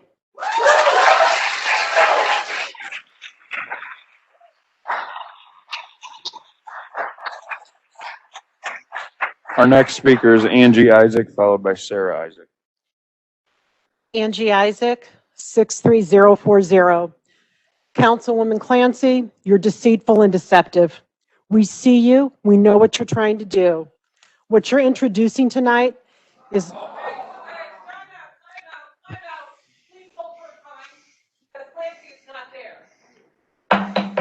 Ma'am, be This is patient. fair. She's here for the people. She's She here does for the this people, all the and time. She's chosen not to participate, and that's her right. So let's move on.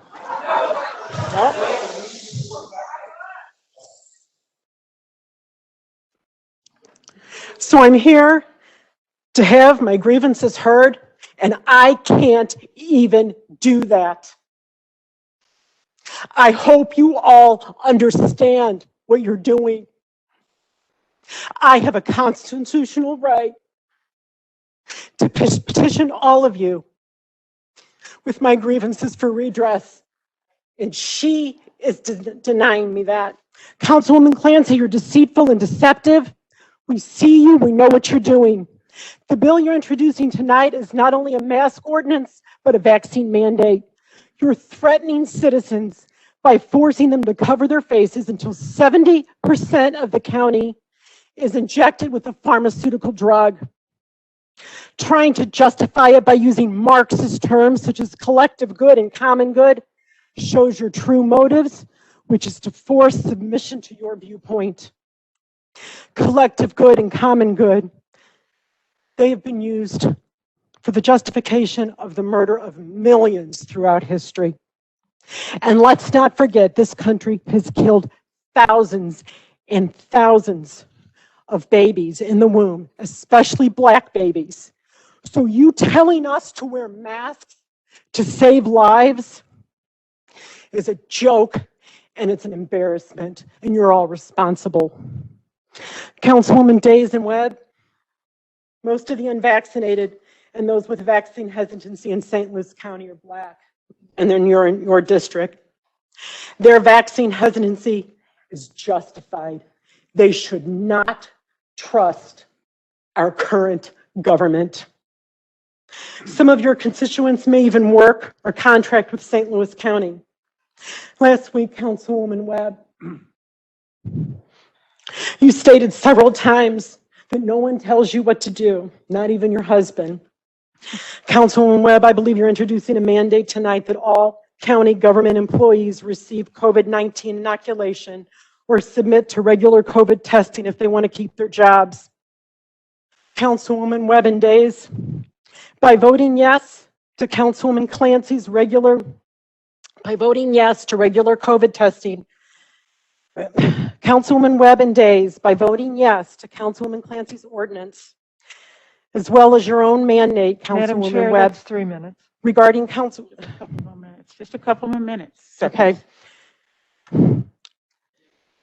You are using your power to tell your constituents and your coworkers what they must do with and to their own bodies. You are saying loud and clear for all of them to hear that you want to force citizens, constituents, and coworkers to submit to mandatory pharmaceutical injections at the will of the government as the government sees fit in order to work and move about freely. The hypocrisy is deafening. Do you hear us?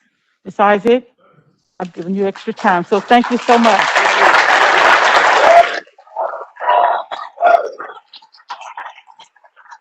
Our next speaker is Sarah Isaac, followed by Julie Sanders.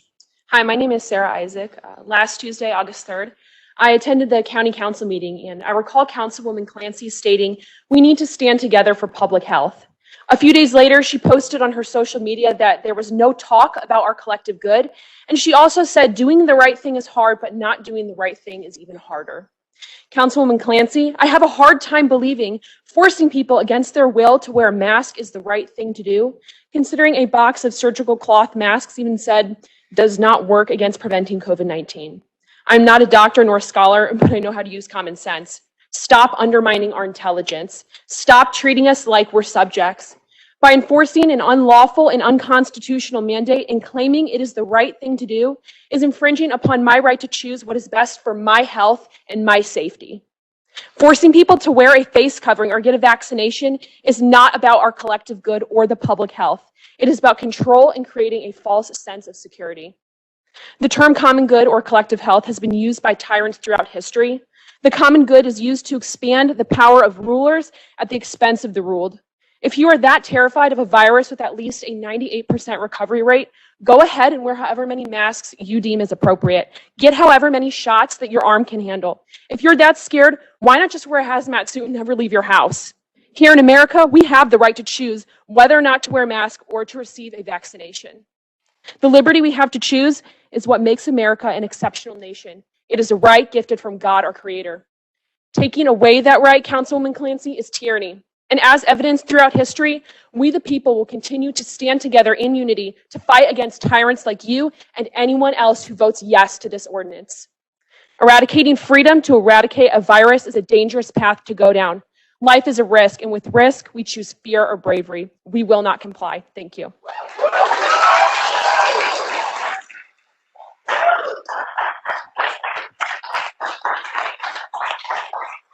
Our next speaker is Julie Sanders, followed by Alex Dragomir.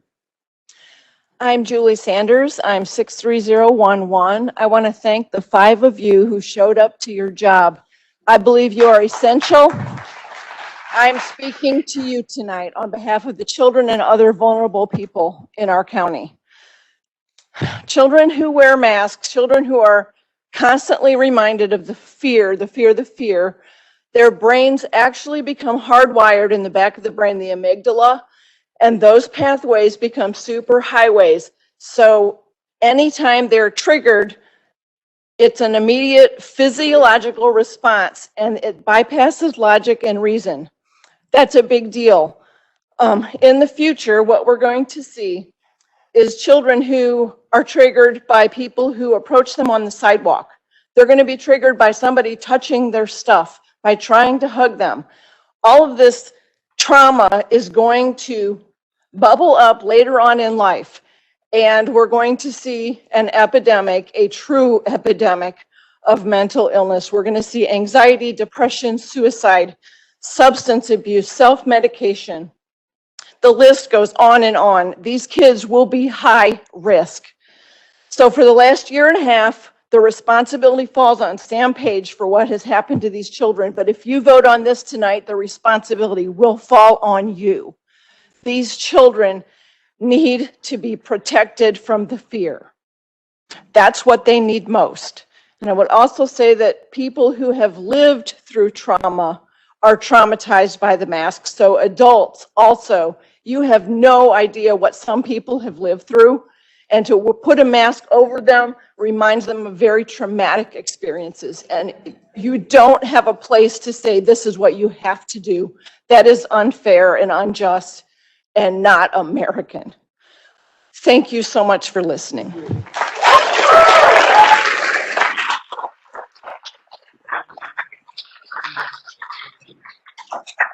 Our next speaker is Alex Dragomir, followed by Austin Connor.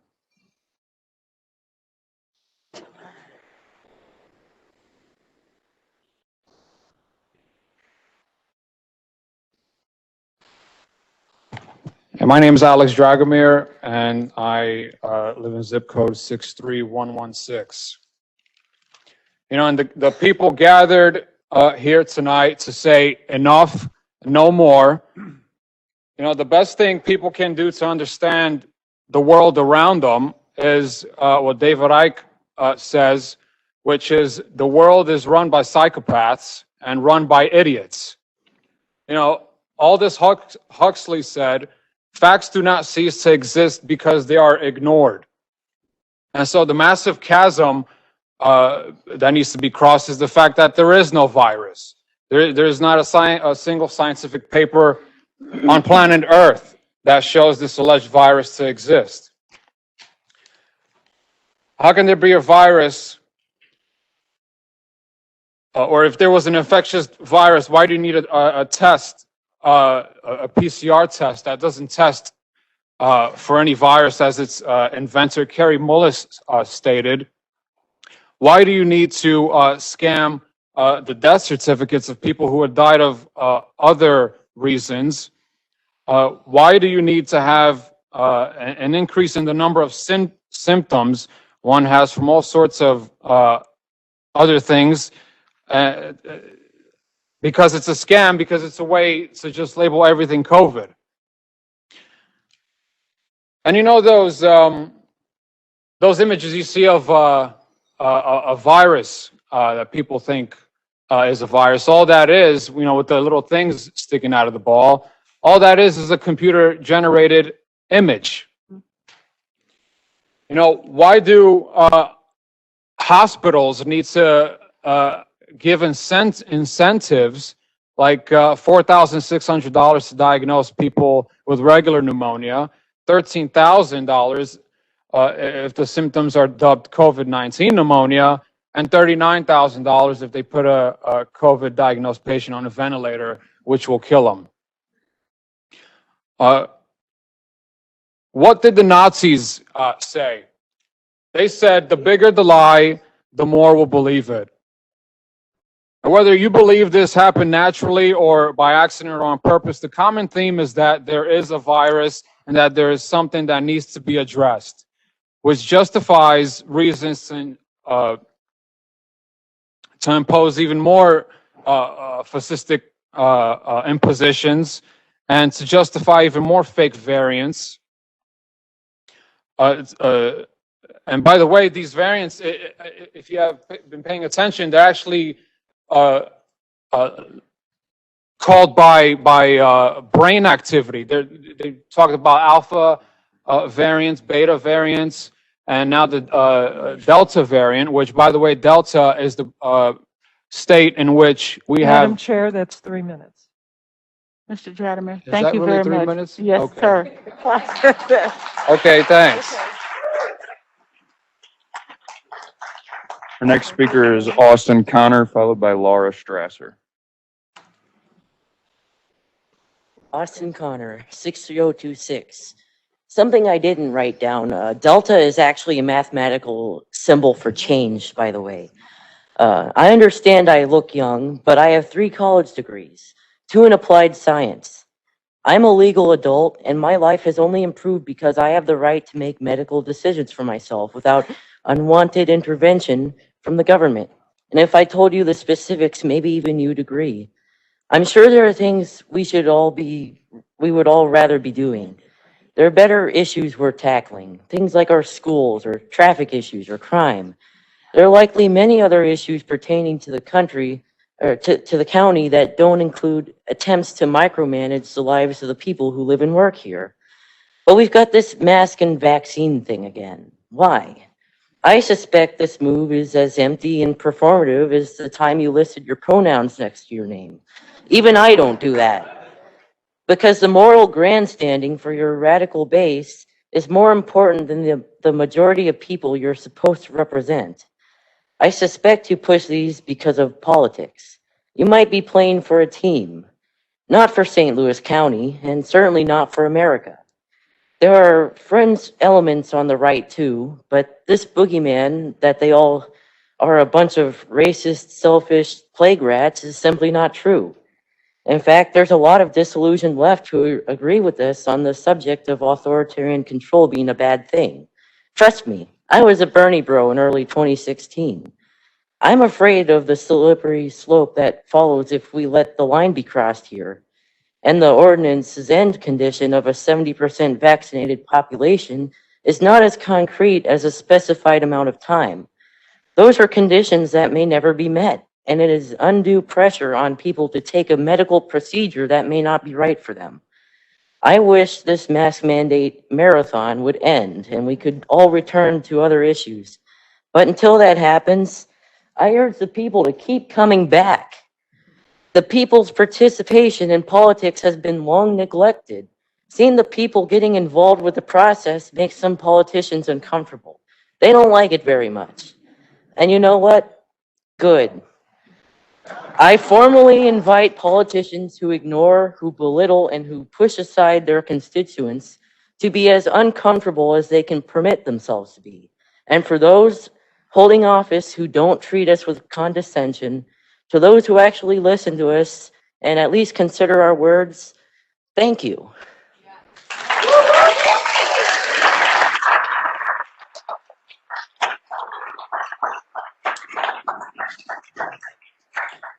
Our next speaker is Laura Strasser, followed by Nancy Jordan.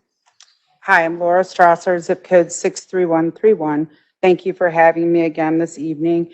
And thank you to everyone who's coming to share important information and facts that unfortunately we're not able to hear. We're being silenced. Our thoughts are being banned. Things we're trying to share to educate each other. Madam We're Chair, not being allowed. Can you ask the speaker to? Sorry. Not speaking I'm into the sorry. microphone. I was like just, I wasn't. Bare I'm minute. sorry. I was All right. acknowledging that we're not able to hear things, and I appreciate being here to be able to do that and right. hear other things that we're being banned from sharing, information and facts that are important. And I thank the media for being here. I hope that a lot of this is going to be shared because our voices need to be heard, not all the fear that is constantly every day shared day in and day out about this. I also have questions. And I know one of the big proponents of having this mask mandate is the teachers union. I'd like to know why there was about 300 school administrators and teachers in attendance last weekend, August 2nd, I guess that's 2 weekends ago, at the Department of Education in DESA, whatever it is. Anyway, I'm nervous, I'm sorry. But they had an old school conference. They were 8 to 10 at a table. There was no social distancing and there were very few masks. But my children are going to ride in a bus again this year. They're going to be in a mask, as we've heard, for 8 and 10 hours. They're forced to social distance. They can't see each other. They can't talk to each other. They're silenced on the bus. They're yelled at in class and ridiculed when they're taking their mask down. There are a lot of those facts. What about our kids? What about the anxiety and depression? My kids have been bullied for their choice not to be vaccinated, for my choice not to vaccinate them. My daughter is leaving her school in her senior year of high school because she has been bullied and told that people do not want to hang around her and she should go kill herself. This is not okay. And this is only the start. We're walking back into school. We're sending our children in to be bullied, to be shunned, to be segregated. This is not okay. This is not okay. The other questions that need to be answered is, if the masks aren't working, we've proven that. Even the CDC is saying that. So why are we even having a meeting about more mask mandates? They do not work. So why are we doing that? I have other questions about the other health issues that come along with wearing a mask. COVID mouth is a very real thing with dentists.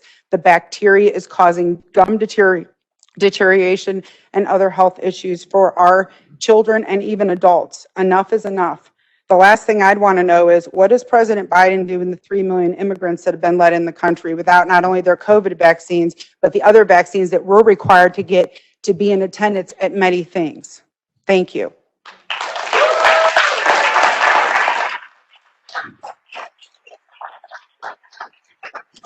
Our next speaker is Nancy Jordan, followed by Karen Smith. Hello, my name is Nancy Jordan, 63049. Miss Clancy, if I could get your attention, that'd be great. You're blatant you're hypocritical about to try to force Americans to wear a mask and get vaccinated. It's laughable to the point where we all know you're a member of Pro-Choice Missouri. Let me read you a quote from the very website that you support that kills babies. The right to choose abortion is essential to ensuring a woman can decide for herself if and when and with who to start and grow a family. We will never stop fighting to protect, to expand this fundamental human right. You believe in my body, my choice. Let me use this very same fight quote to show the people's fight quote. The right to choose to not vaccinate, to wear a mask, is essential to ensuring every American can decide for themselves if, when to vaccinate, and to whom to be around with or without a mask. We'll never stop fighting to protect and expand this fundamental human constitutional right to live in free, our bodies, our choice. You claim that your children are too young to vaccinate, so you want others to wear a mask. How about this, Lisa? Our freedom doesn't stop where your fear for your children starts. Extremists such as yourself, to control the lives of others around you is discriminatory. Do you know the definition of discrimination, Lisa? It is a treatment or a consideration based on class or category, such as personal opinion with no factual backup, rather than an individual merit. Hey, Lisa, if you're so concerned about what can kill your children, why haven't you outlawed alcohol? Any drunk driver can just leave a restaurant, could crash into your vehicle, taking out your 2-year-old and your infant. If that's not just about you and yours, why haven't you outlawed cigarettes? Since in fact it kills the people at the tune of over 480,000 people a year and is the leading cause of a preventable disease. If I were you, Lisa, I would try and save an ounce of dignity and make every attempt going forward to not willingly let everyone in the world know your absence of truth, integrity, and overall just being a decent person. by letting Americans make up their own mind and what is best for them and their own family. And one more thing. You do realize that the mask that you ask people to put on their face is made by the very country that gave us the virus, right? Thank you.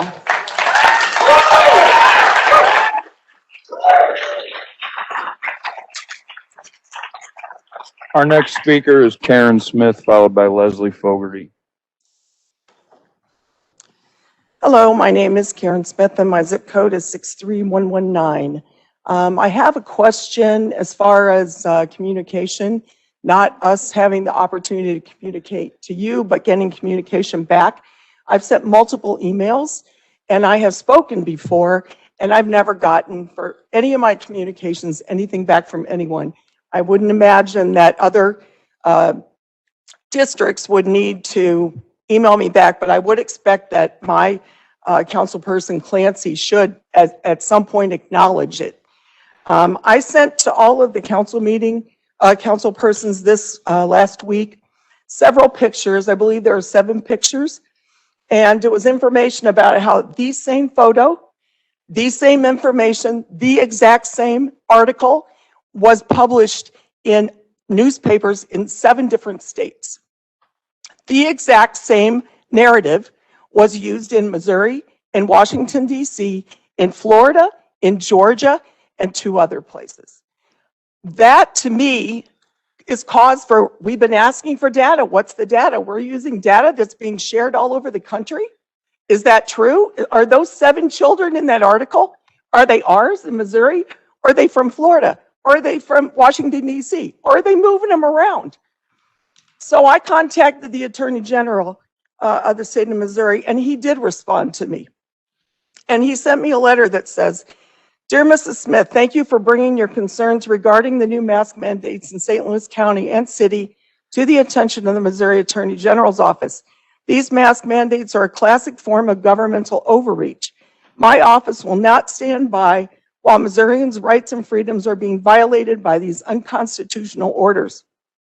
That is why my office filed suit against both the county and city leadership to put a stop to this trampling of individual liberties. I have included a press release further detailing this suit.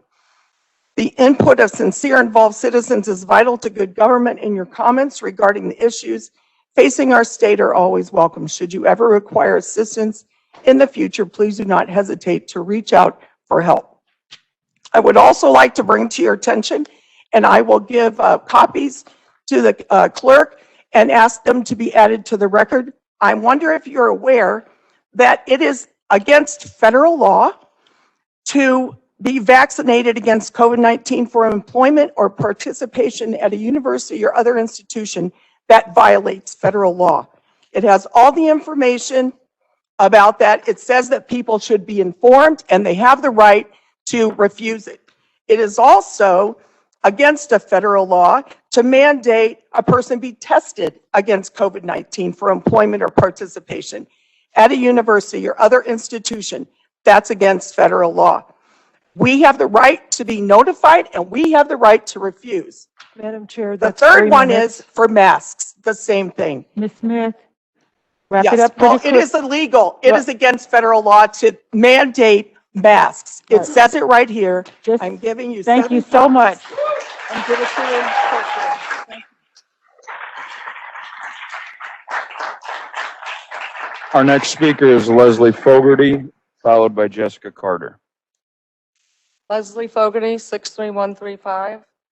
Last week I brought up 2 issues that I don't think anything got taken care of. One was the acting director, Khan. I don't think that this board has confirmed him, still in the unfinished business. And what are the results of the investigation from the July meeting? The second was Sam Page's $2.5 million that were sent to a George Soros organization. What's going on there? Perhaps the fake news media should participate in some real journalism and maybe look into that. Last week, Clancy stated that she received close to 800 emails from constituents that were afraid to show up to the meeting. I filed a sunshine law request for those emails. I didn't get an answer until 5 minutes before I was getting ready to leave for this meeting. And what I got was about 62 records that weren't even in her district, most of them. And they were not all against the mask mandate. So I don't know what's going on there. Is that just a lie? I don't know. The definition of insanity is doing the same thing over and over again and expecting a different result. This council overturned want-to-be dictator Sam Page's mandate 2 weeks ago. A court upheld that result. Now Clancy is trying to make the mask mandate law. Please stop the insanity and do not pass this ordinance. Thank you.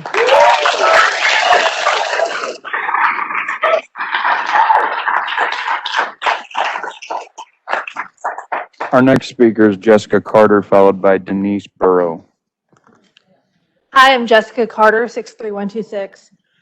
I am so sick of hearing all of this. I'm just done with it. I really hope that we can vote this down today and not have it reintroduced in the future. Oh God, please, let's just end it.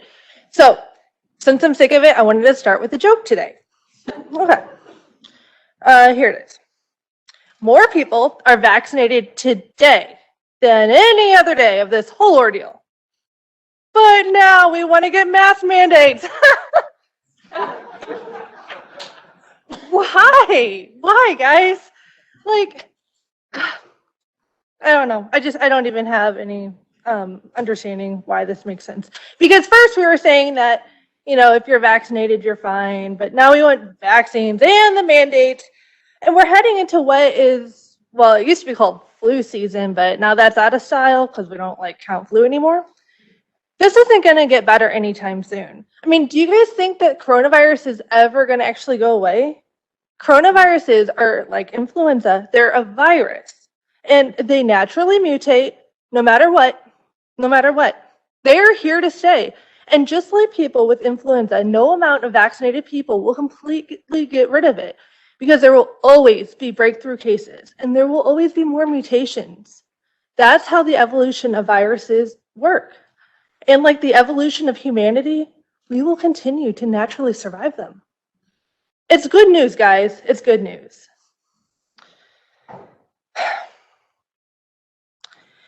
The thing about all of these mandates that we've had so far is that you're basing it on what you want to call science. But science is never settled. And everyone who keeps saying the same thing over and over about how these masks work, they are not having a true discussion on science. Science is meant to include discussion, debate, critical thinking, perspectives, all information. Science naturally evolves, and that's why I'm not mad that the advisories have been changing throughout all this. We went from masks don't work, everyone needs to wear them now, oh, now only the unvaxxed, oh, now everyone again. And I'm not mad because I understand that sometimes leadership is wrong, just like how it was wrong to shut down the businesses. And it's not entirely unfathomable that a few years down the road, we might say, yeah, it was wrong to impose these mask mandates on people. It was wrong to have all these people suffer mental health, physical health, COVID mouth, all of this. It's wrong. And I don't want you guys to be the ones to put us down that journey. I mean, even the CDC is now saying that the vaccinated are the ones carrying the high viral load. So, okay, let's finish this. We've destroyed our economy. We've destroyed people's mental health. Let's stop this. We don't want this mandate. We don't want the last one. We don't want any. We're done. Stop it.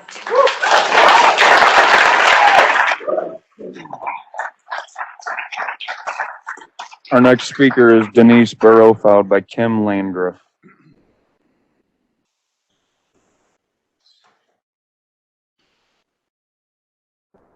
Who was that, Kip? Okay. So not Denise. I think wrong. Daniel Burrow. Is that right? I mean, I don't want to take Denise Burrow's thing. She's here. You here? No, it's Daniel. All right. Daniel? I gotta make sure. I gotta make sure. All right. You know, I have something all printed up to read, and I don't know if I can cram it into 3 minutes, but I am going to start with a document that I read all the time, and I suggest that everybody gets a copy of it, keep it with you. It's a little thing called the Declaration of Independence. We started there. My Patriot sister, wherever she's at. She left. Okay, well, I'm an echo of her, I guess, then. All right. She took the same exact spots that I was at. We hold these truths to be self-evident, that all men are created equal and that they are endowed by their Creator with certain unalienable rights, that among these are life, liberty, and the pursuit of happiness. And I skip down here too.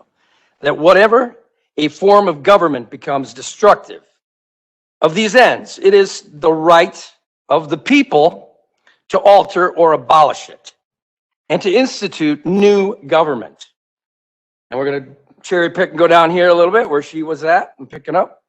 But when a long train of abuses and usurpations pursuing invariably the same object evinces a design to reduce them under absolute despotism, it is their right and it is their what? All right.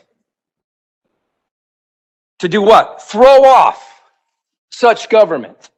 It's our right. It's our duty. That's why we're here. That's what I love. And I'm going off script. Because every one of these people, I don't know that I can add too much to what's already been said. Because I agree with everything that's been said here. And I bet you that Madam everybody Chair, in this place can the speaker please agrees. face forward? Agrees with us.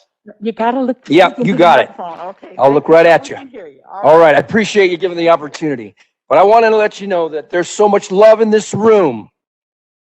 There's so much love in this room, and that is the power that we need. We need love. We have one voice, and we know what it is. It's we the people. It's we the people. And, I mean, everybody covered the masks and the vax and everything else. We all know. If you know, you know, right?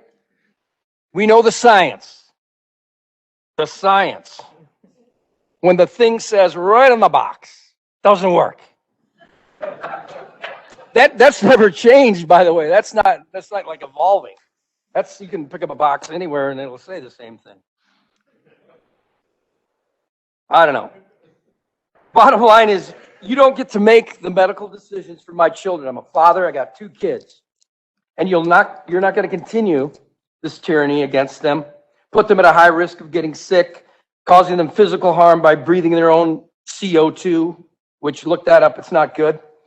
Not while I have breath in my lungs, and I'm going to keep a mask off of mine so I can try to save my kids. I bet these people are too. Don't write us Madam off, Chair, okay? that's Don't 3 minutes. dismiss us. We the people never give up. And the immortal words of Dee Snider, we're not going to take it anymore.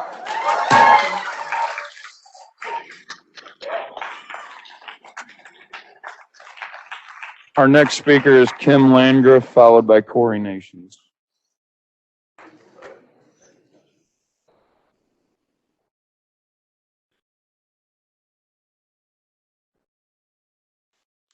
What was that name? Is Kim Landgraf in attendance?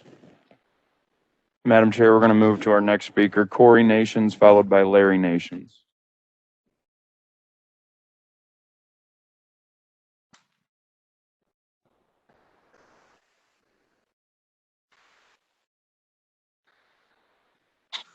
Hi, I'm Corey Nation, 63021.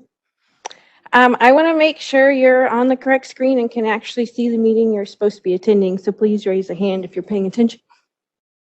Anybody? Thank you.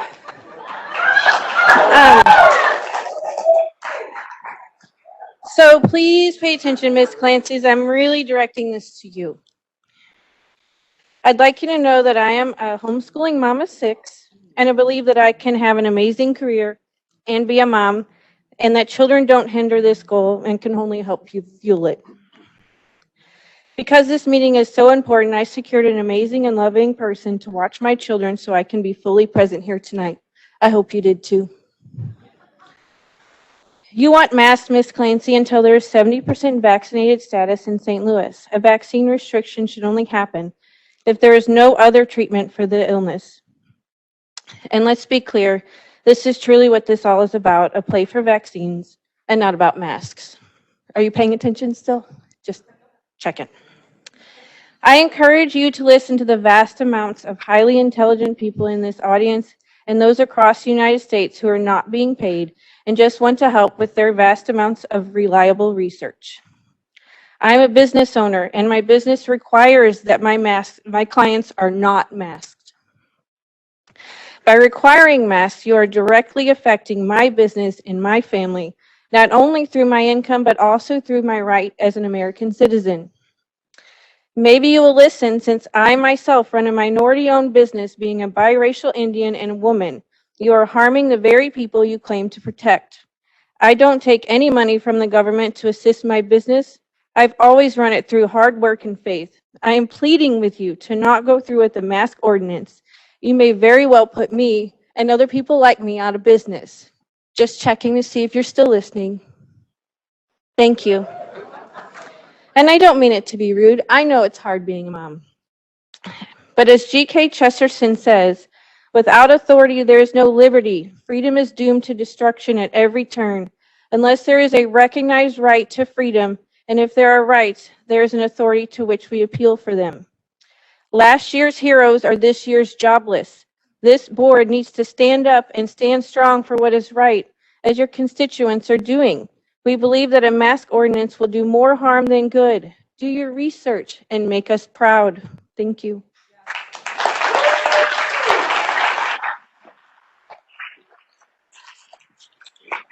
Our next speaker is Larry Nations, followed by McKenna Sowerman.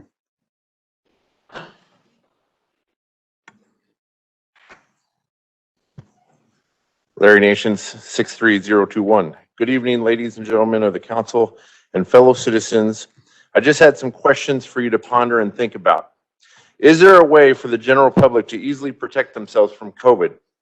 If you say no, then why are we here talking about masks and other things that are not going to help bend the curve? If you say yes, then the council must ask themselves, is it our job to tell the public how they must live their lives? If you say yes, I must make you protect yourself, then why don't I see you slapping cigarettes and French fries out of people's mouths when they're eating them and smoking them? I know that sounds ridiculous, but if you look at the actual data of the efficacy of masks protecting people from spreading the virus, that's just as ridiculous as slapping cigarettes and French fries out of people's hands and mouths. I would say no, it is not your job. I appreciate your concern, but telling your constituents how they will live their lives is not your job. It will never be your job. I'm a physical therapist, and I work with the homebound and the elderly every day. I'm in every one of your constituents' houses on a daily basis, and I talk to them and their families. And you know what their number one concern is? The mask mandates, the vaccines, everything. It's people telling them what to do. Their fear is not the mask ordinance. Their fear is, well, if we do that, what's next? And then what's after that? And what's after that, right? They're just concerned about their rights and doing those things.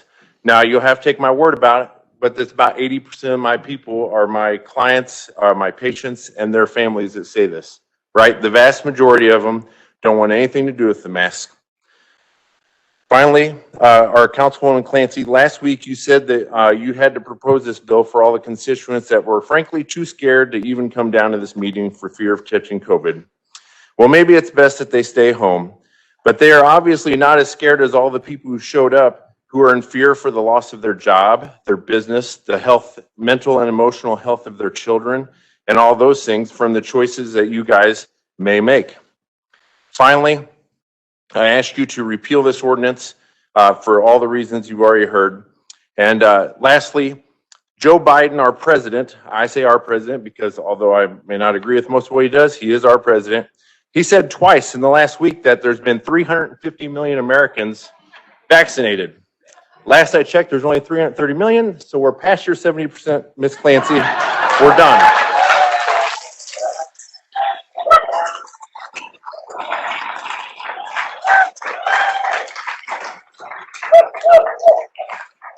Our next speaker is McKenna Sewerman, followed by Stephen Benner. Hi, I'm McKenna Sewerman, 63026. When asked whether or not the people should pay taxes to Caesar, Jesus replied, "Render to Caesar the things that are Caesar's, and to God the things that are God's." You can find this in the book of Mark in chapter 12. I am a Christian, and I do believe in the inerrant word of God, so I believe that we must render to our civil government the things that are theirs, and to God the things that are his. I render to my civil government my money in the form of my taxes, my respect for their authority, and my obedience to constitutional and biblical law. But my convictions are not yours to take. My face is not yours to cover, and my blood is not yours to experiment with. My life is not owed you, it belongs to my God alone. I render to you all that is yours, but my health is not yours, and my life is not yours. You tell us now that it's not a big deal, it's just a piece of cloth. It starts small, but it never stops small.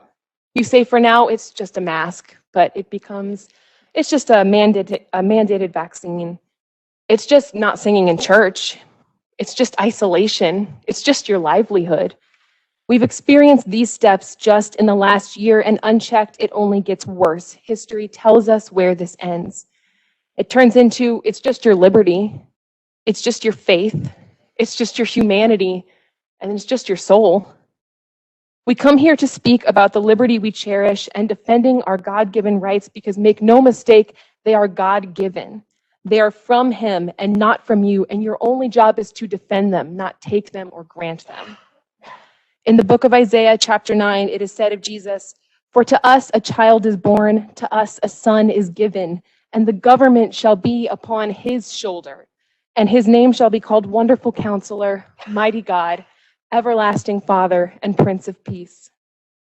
Your authority does not surpass the authority of God, whether you believe in him or not. I plead with you not to infringe on what belongs to God by the passing of these ordinances, but make no mistake, even if you do, my face, my life, my health, and my soul still does not belong to you. You can't have them, and frankly, it is wrong for me to render them to you. And if you do pass these ordinances, I still will not comply.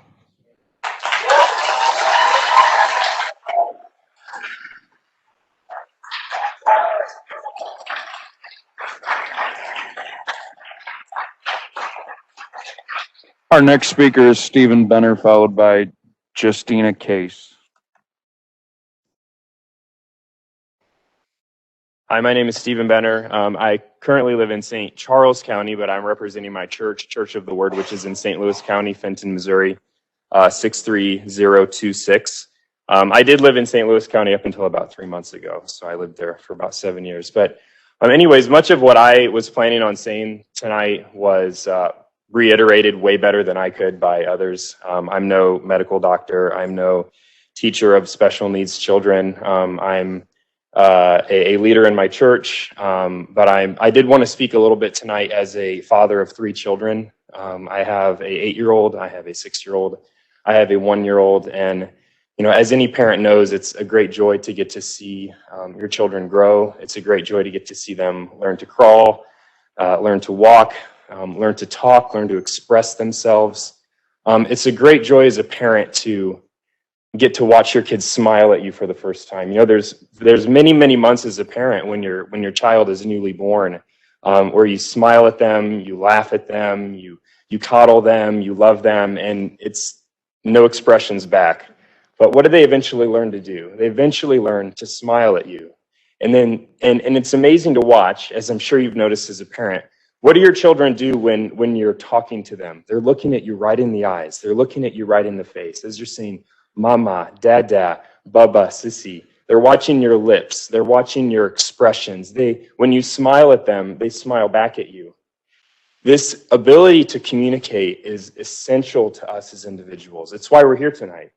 Being able to effectively communicate what we believe, what we desire, what's important to us is fundamental to a developing society. It's fundamental to growing as a people. It's fundamental to communicating the fact that we agree or disagree with people. America is built on the fact that we don't all agree. And it's built on the fact that we're going to defend that right to not all agree. Why? Because it's important that we can discuss things and debate things and come to conclusions about things. Why do I go into all of that? Well, I go into all of that because children need to learn how to communicate with each other.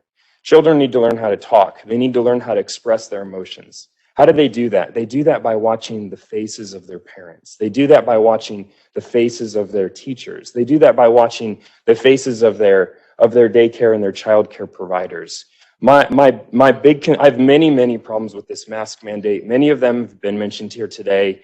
Whether the council has the right to do that is one, whether you have the right to take my liberties. But one of the things as a father that deeply concerns me, and for not only my own children, but many other children, is the fact that these little 1s and 2s and 3s and 4-year-olds who in many lower income communities spend almost all of their childhood in daycares because their parents have to work to provide for them and take care of them.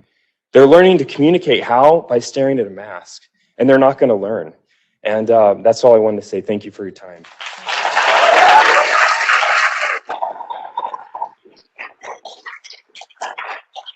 Our next speaker is Justine Case, followed by Debbie Fail. Hello, 63123. Last week, I can't believe I'm still here doing this again. I just want to remind you, I am a citizen. I am not a subject, and I refuse to allow you to treat me as such. Because we are humans, we learn best via reading out loud. So I would ask that the council mandate that those that are on Zoom must never have us on mute, that children, pets, phones must be turned off, and that the Zoom may not be turned off. Lisa, I will address you even though that gentleman did not. I have been a single parent. I ask you to do your job. As a single parent, I also nursed my child. And I had to put my milk aside so that other people could feed him when I couldn't. This is your job that you begged your people to vote you in for, which means you need to pay attention. You need to find a babysitter. And if your father of your children cannot be said parent, then you need to find one of your constituents that love you to be your babysitter, someone you trust. Instead, you are forcing to stay on Zoom and not be part of this council live. Sam Page, you are not paying attention, obviously. Thank you very much, Sam Page. Are you paying attention, Lisa? Raise your hand. No, you're not. Okay, Sam Page. All Americans, all St. Louis County citizens, I would recommend that if you are a Mercy person, to go to your My Mercy and put on there that you do not want Sam Page to be part of your medical procedures. I am part of the control group. I do not need a mandated jab because I am part of the control group. I almost died in January. I do not need this. There is a study that came out about the jabs. It came out on December 18th of 2020. Sam Page, you might not have read it since you are not paying attention. Obviously, can you raise your hand? No, you cannot. Okay, it was from Osaka, Japan, and it talked about the animals that were part of the experiment. And I want to let you know and let all of us here know that all the ferrets died. Sam Page, Mr. I'm not paying attention. You're not a doctor. Obviously, because you're not paying attention. Read the medical research. Ms. Case? Thank you. Thank you. Our next speaker is Debbie Fail, followed by Joan Hoffman.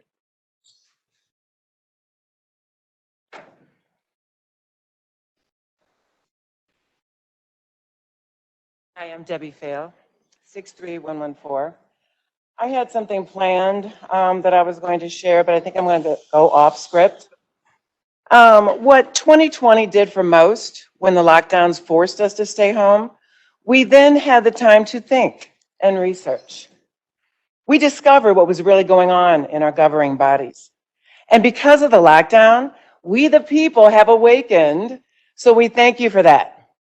Councilwoman Dunaway, I researched you, and what I found was interesting. I will recite your words given during your campaign. My campaign is about transparency, accountability, and responsiveness. That means I want to hear from you. I want to know what issues matter to you. My priority is you and your family and making your community better. You also stated your experiences make you a greater representative for our district. You knew the people deserved a representative that understands what it means to be counted out and dismissed. So you can imagine my puzzlement to find you haven't held up your word in stating you want to bring back honor and integrity, as well as responsiveness to your constituents when they reach out to you for help. Okay, so I'm going to go by that. All right, also, Lisa Clancy, this is off script. This is really funny, because if your people so believed in masks, why aren't they here with the masks that are supposed to protect them, right? Right? I mean, you're pushing the mask, but yet your people that you are going to vote for are not even here. 800. I think that's hilarious. I mean, that speaks volumes about what a lie this all is. This is a farce, and it's stopping now because we're not going to handle it. We're not going to put up with it anymore. Okay, so back to Kelly. Yet there are issues. Okay, we, your constituents, are your employers who sent you all to the position you now hold to represent us. Yet there are issues you're not taking care of, like voting against the will of your people with this nonsensical muzzles, and you haven't shown any evidence that paper or cloth muzzles protect anyone from viruses. We, the people, demand solid evidence, accurate numbers, and scientific proof of the need for muzzles, so-called vaccines, or lockdowns, because as of now, your validity is deeply flawed and your campaign words are meaningless. And where's the honoring of my body, my choice? Is that only for slaughtering the unborn? Is that all it's for? And thanks to you, all of us will now be regular participants at the county council meetings, fulfilling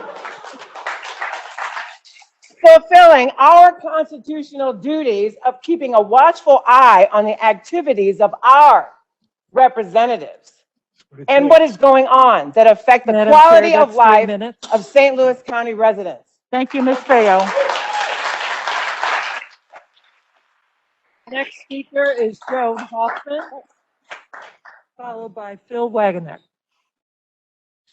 Good evening. Well, I think my fellow friends here have basically brought up most of the points I wanted to hit on, but there are one or two that I haven't heard yet, so I'm going to just focus on that.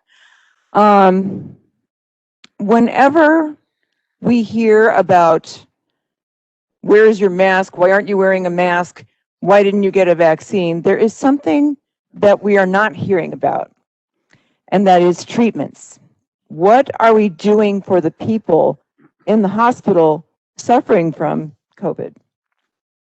Honestly, I don't know because I never hear about it. And that surprises me because for the past 15 months, 16 months, it's been all COVID all the time. So I would like to learn more about treatments, and I've been asking this every day that I come, and I'm probably going to keep asking it, but that's okay because, you know, you woke me up, you brought me here, so now you get to listen to me, whether good or bad, sorry. I do want to ask another question though. Let's assume that somebody's not vaccinated. How do we convince them to get vaccinated? I don't really know, but I do know what is not going to work. Calling them stupid, calling them science deniers, mandating a vaccine and mandating a mask. And the reason those the last two, the mandates, don't work is because people are going to question, if this works so well, why are you mandating it? Why are you forcing me? Why aren't you giving me the information I need? If it's so wonderful, tell me why it's wonderful. Tell me how it works. Give me the real numbers. And then maybe I'll want to go ahead and have it if I already haven't. And I don't need that mandate, because once you put in that mandate, you're going to get a lot of resistance. I can tell you that a lot of these people, they don't trust their government anymore. We have been fear-mongered and mandated for over a year, and we're done. We're pretty much done. And then I have a couple more questions. And this speaks to the point that was in Ms. Webb's comment about walking and chewing gum at the same time. How are we going to prevent more teens from committing suicide this year? There were 3 in my daughter's former high school alone. Yes, and also, how do we prevent more people from getting shot in North County? My daughter loves those restaurants. She wants to go. I have to hear about it. If I have to hear about it, you all have to hear about it. Tell me how we're going to make it safe. I'm sure Ms. Webb and Ms. Days have some ideas. Is Dr. Page hearing about them? I don't know. It's not just COVID lives that matter. They all matter. And I'm not just saying that for political points. I know I'm almost done. I'm saying that because it's true. Every single That's 3 life minutes, does Madam matter. Chair. Thank you. So if you don't want to talk about that, how about we just stop talking? Thank you, Sam. Our next speaker is Philip Wagenknecht, followed by Maureen Lauer. Thank you for the opportunity to speak with you tonight. My name is Philip Wagenknecht. I'm a veterinarian. I provide some veterinary service to St. Louis County animal shelter and animal control. I've done that for over 30 years, on and off, as when they needed help. I'm not an employee of the county. I'm here to support the mask mandate, and obviously I'm the minority here tonight. I don't expect any applause afterwards. I hope this group will call upon some of the medical infectious people that's in this community. I'm not talking about employees, but the people at our universities, because we have such wonderful medical community here, for their opinions on what you're trying to pass tonight.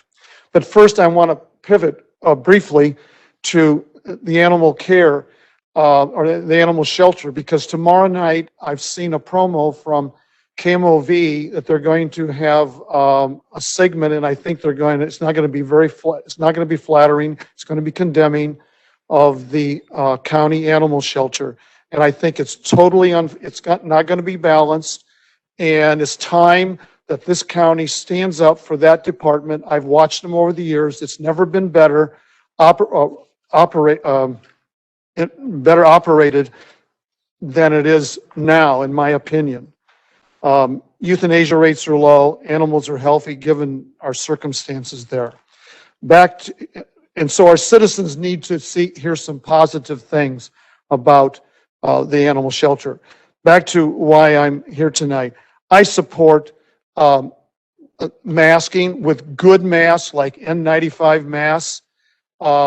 They're effective. There's hundreds of thousands of people that wear masks every day in their job in research and construction. We don't hear a lot of complaints about them wearing those. N95 masks are available in very reasonable price. This is not about, I vote more Republican than Democrat. This is not about religion, about politics, control, Constitution. In fact, you talk about Constitution. In 1905, the Supreme Court ruled in favor of mandatory smallpox vaccination in the face of a crisis. They talk about freedom. Well, I would say this is not about freedom unless it's a freedom to infect other people. My experience is that people who don't wear masks typically are thinking about themselves and not thinking about the number one reason to wear a mask is that you don't transmit it. And with the new Delta virus, that can happen even with people vaccinated. And I would only say in closing that in Madam Chair, that's 1918, 3 minutes.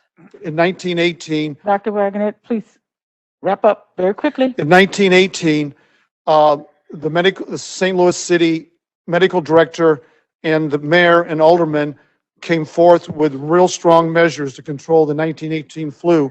And the result was that we had 2,000 deaths versus Philadelphia, as an example, that had 16,000 deaths. So I ask you to do, Thank you. it's not about who's right. It's about doing the Thank you, right Dr. Wagonet. thing. We appreciate that. Thank you. Our next speaker is Maureen Lauer, followed by John Glasgow.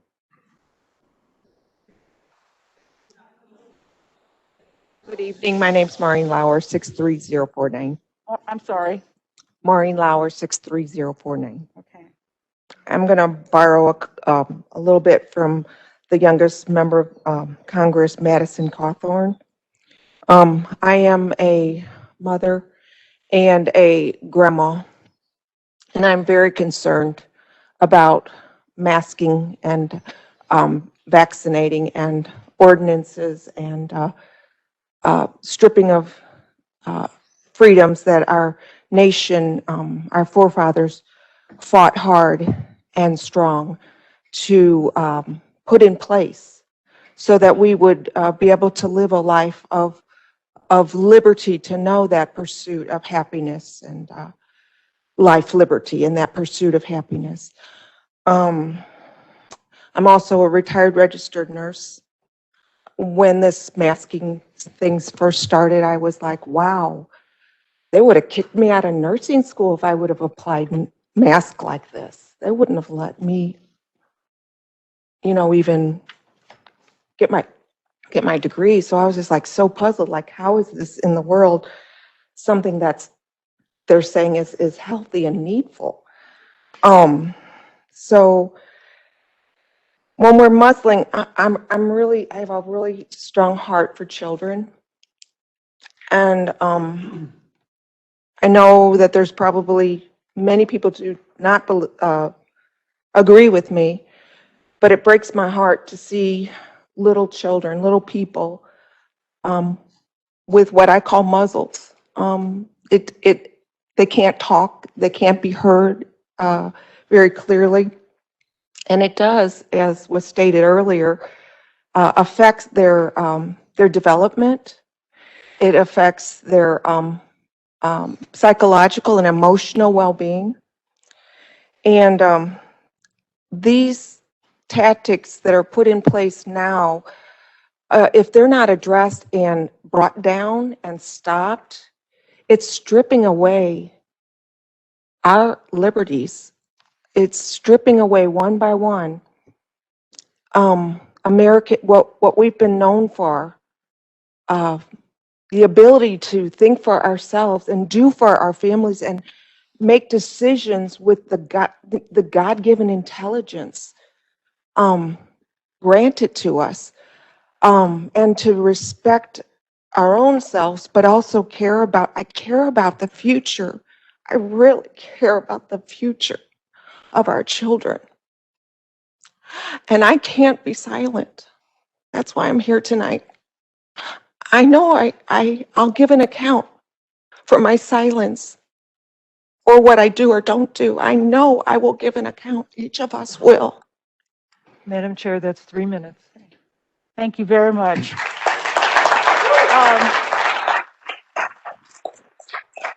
Is this Mr. Glasgow?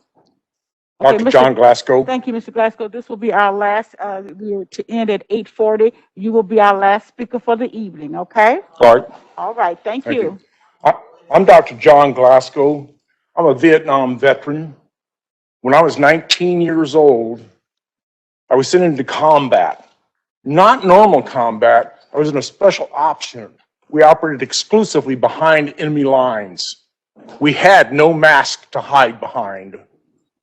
Comfort and aid to the enemy was an offense that could get you treason and hung. If you are wearing a mask, what is that flag all about? Those masks are a sign of submission in support of the CCP. They are behind this whole thing.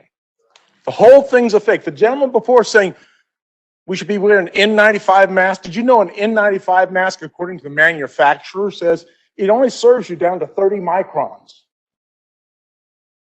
A virus is down to 3 to 5 nanoparticles.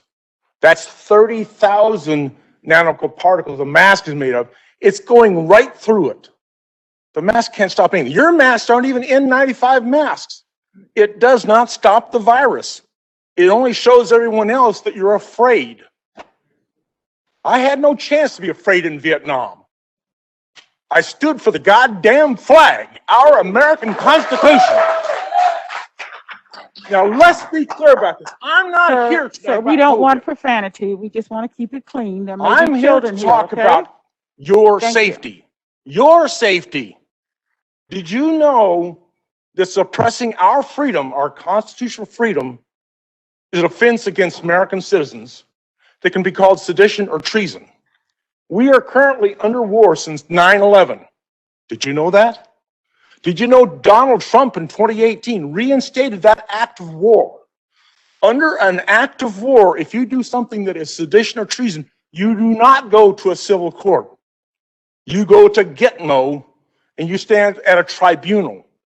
If you knowingly take our freedoms away, if you knowingly support a virus that doesn't exist, you can be taken for sedition and treason, and it can go to hanging or shooting. They can pick what they want. It's not a fun tribunal. You don't get your own lawyer. You get a military lawyer.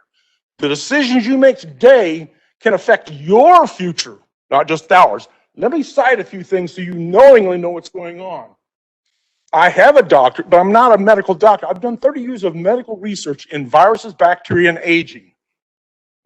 I have seen no RNA for COVID-19 on the NIH website. That's where all bacteria and viruses are listed. You can look at the actual markers, you can look at the sequence and everything, and see if someone has that. COVID's not there. The CDC, 3 years in a row in their annual COVID report said we could find no RNA for COVID. This year they said we cannot prove COVID from Madam common Chair, that's flus. 3 minutes. From common flus. So you now know there is no virus. I gave a copy of this to you, Jim, if you don't mind. Share that with them. It's got all the numbers you need to keep yourselves out of jail. Thank you so much, Mr. Glass.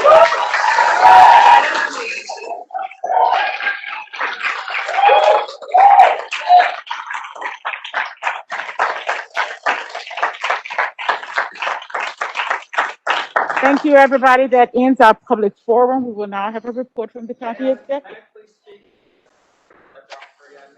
Sir, if you would be so kind as to give the information to the clerk there, but we have given 2 hours. So Madam Chair, I move that we allow this gentleman to speak. We've sat here patiently. So I make a motion that we extend the public forum period for at least another 30 minutes. Is that a motion? That's a motion, Madam Chair. That's a motion. Is there a second? Motion dies for lack of a second. Moving on to the county executive. Thank you, and I really appreciate that. We do need to move on, sir. County executive. Good evening. Across the country, kids are getting ready to head back to the classroom. It's the ideal learning environment and one that most students have been away from for a year as the pandemic upended all of our normals.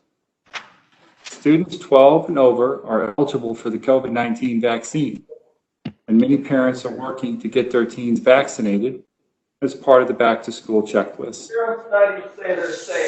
But for our younger kids, they're not yet eligible for a vaccine. As a result, there is undesirable anxiety.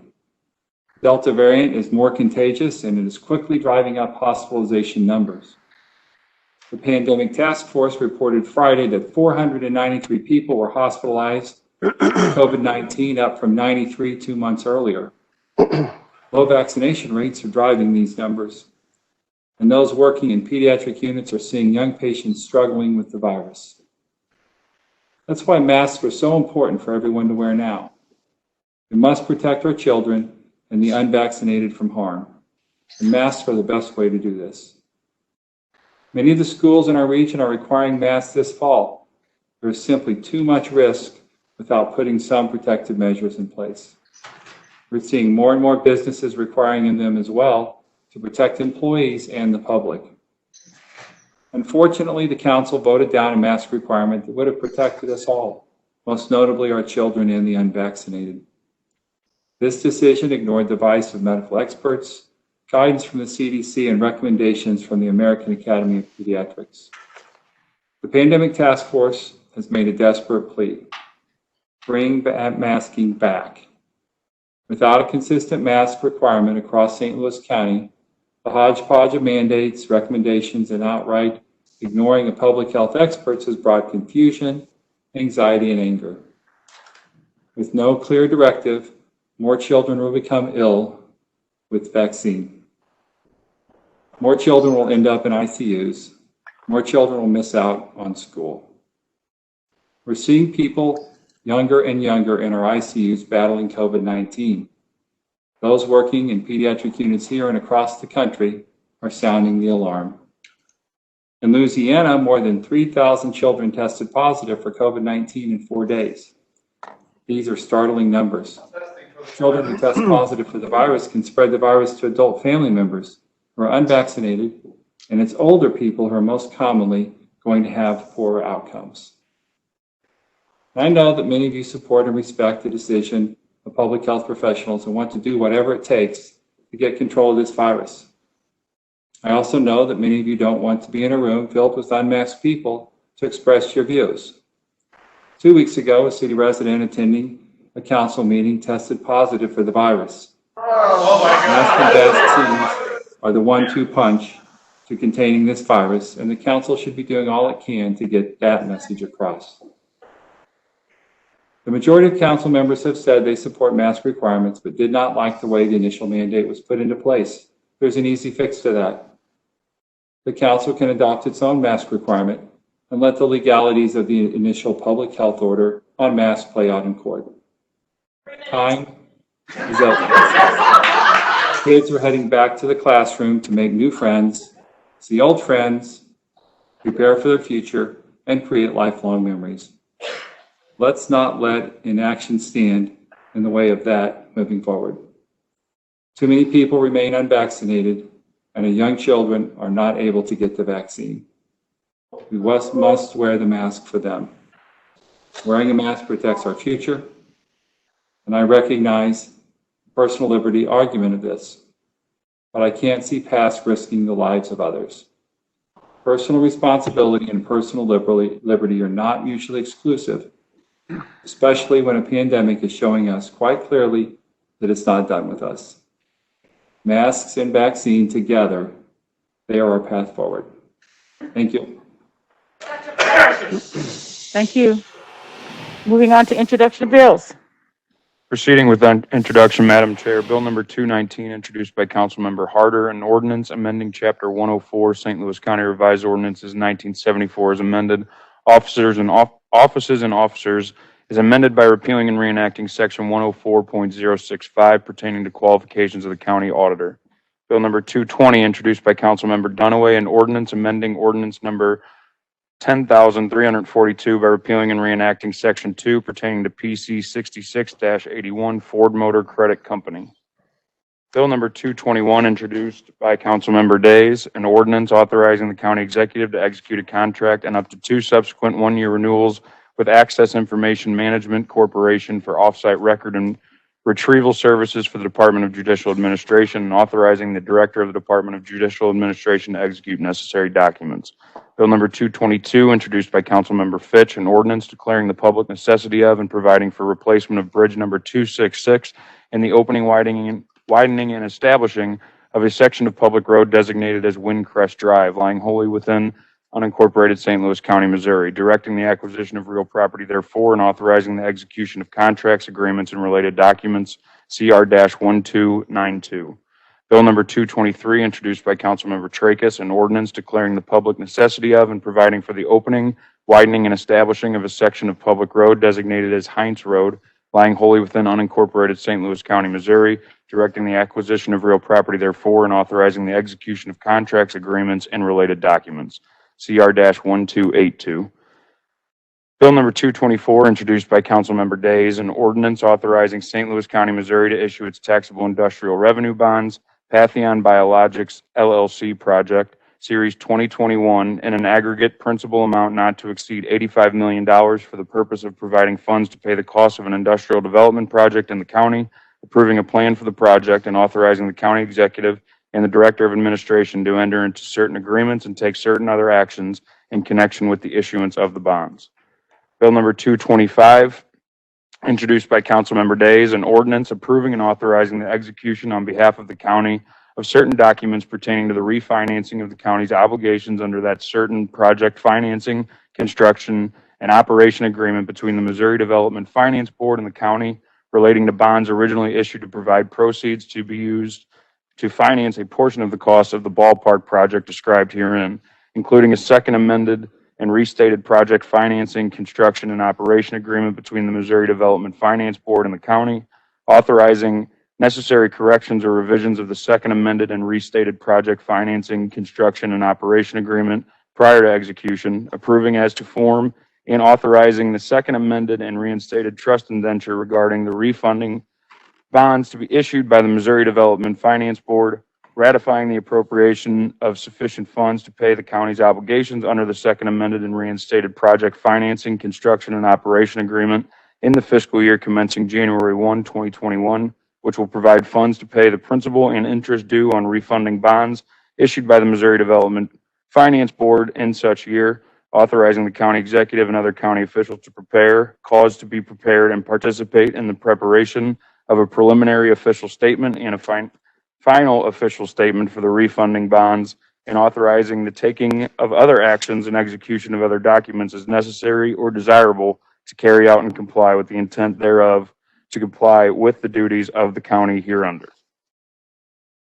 Bill number 226, introduced by Councilmember Days, an ordinance authorizing the issuance of not to exceed $19,500,000 aggregate principal amount of taxable special obligation refunding bonds, North Park Senior B TIF project, Series 2021D, and special obligation refunding bonds, North Park Senior B TIF project, Series 2021E, to A, provide funds to refund the Series 2015 Senior B bonds, B, fund a reserve fund for the bonds, and C, pay costs relating to the issuance of the bonds, approving and authorizing the execution of certain documents relating thereto, including but not limited to an indenture authorizing the issuance of such bonds, and authorizing the execution of other documents as necessary or desirable to carry out and comply with the intent of the ordinance. Bill number 227, introduced by Councilmember Days, an ordinance authorizing and directing the issuance, sale, and delivery of special obligation refunding bonds, Series 2021F of St. Louis County, Missouri, prescribing the forms and details of the bonds and authorizing certain other documents and actions in connection therewith. Bill number 228, introduced by Councilmember Webb, an ordinance amending Chapter 202, St. Louis County Revised Ordinances 1974 as amended, personnel classified service, by adding and enacting one new section, 202.355, and amending Title II, Chapter 201, St. Louis County Revised Ordinances 1974 as amended, personnel general, is amended by adding and enacting a new section, 201.270, both pertaining to establishment of a COVID-19 vaccination requirement for county employees. Madam Chair, that is all the bills. Madam Chair, if I may. Yes, Councilman Tracus. Thank you. Besides proposing the controversial action of forcing individuals to submit to vaccination, Bill 228 presents a myriad of complex and intricate questions, not the least of which is what constitutes and who qualifies as a county employee and who doesn't. The requirement proposed by Bill 228 does nothing less than question the validity of the tenets upon which this country was founded. For these reasons, Madam Chair, I respectfully request that we schedule a committee of the whole before Bill 228 proceeds any further through the legislative process. Thank you. Thank you, Councilman Tracus.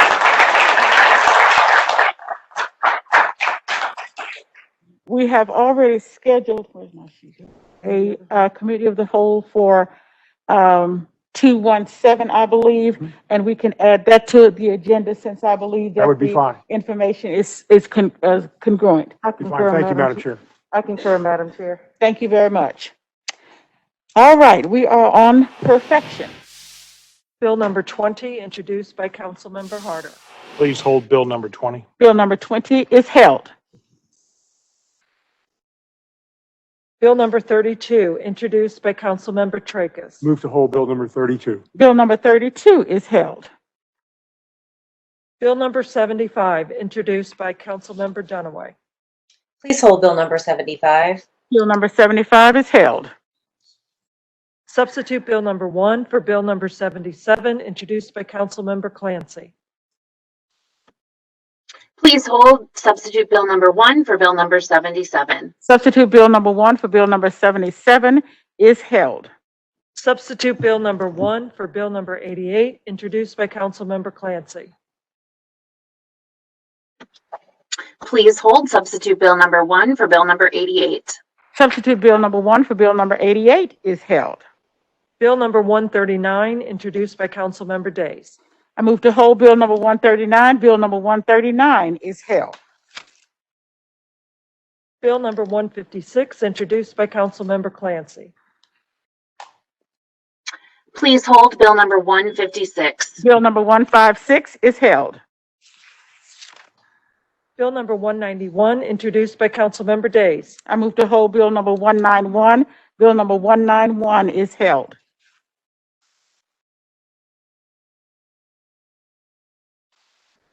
Bill number 201, introduced by Councilmember Days. I move to hold Bill number 201. Bill number 201 is held. Bill number 202, introduced by Councilmember Clancy.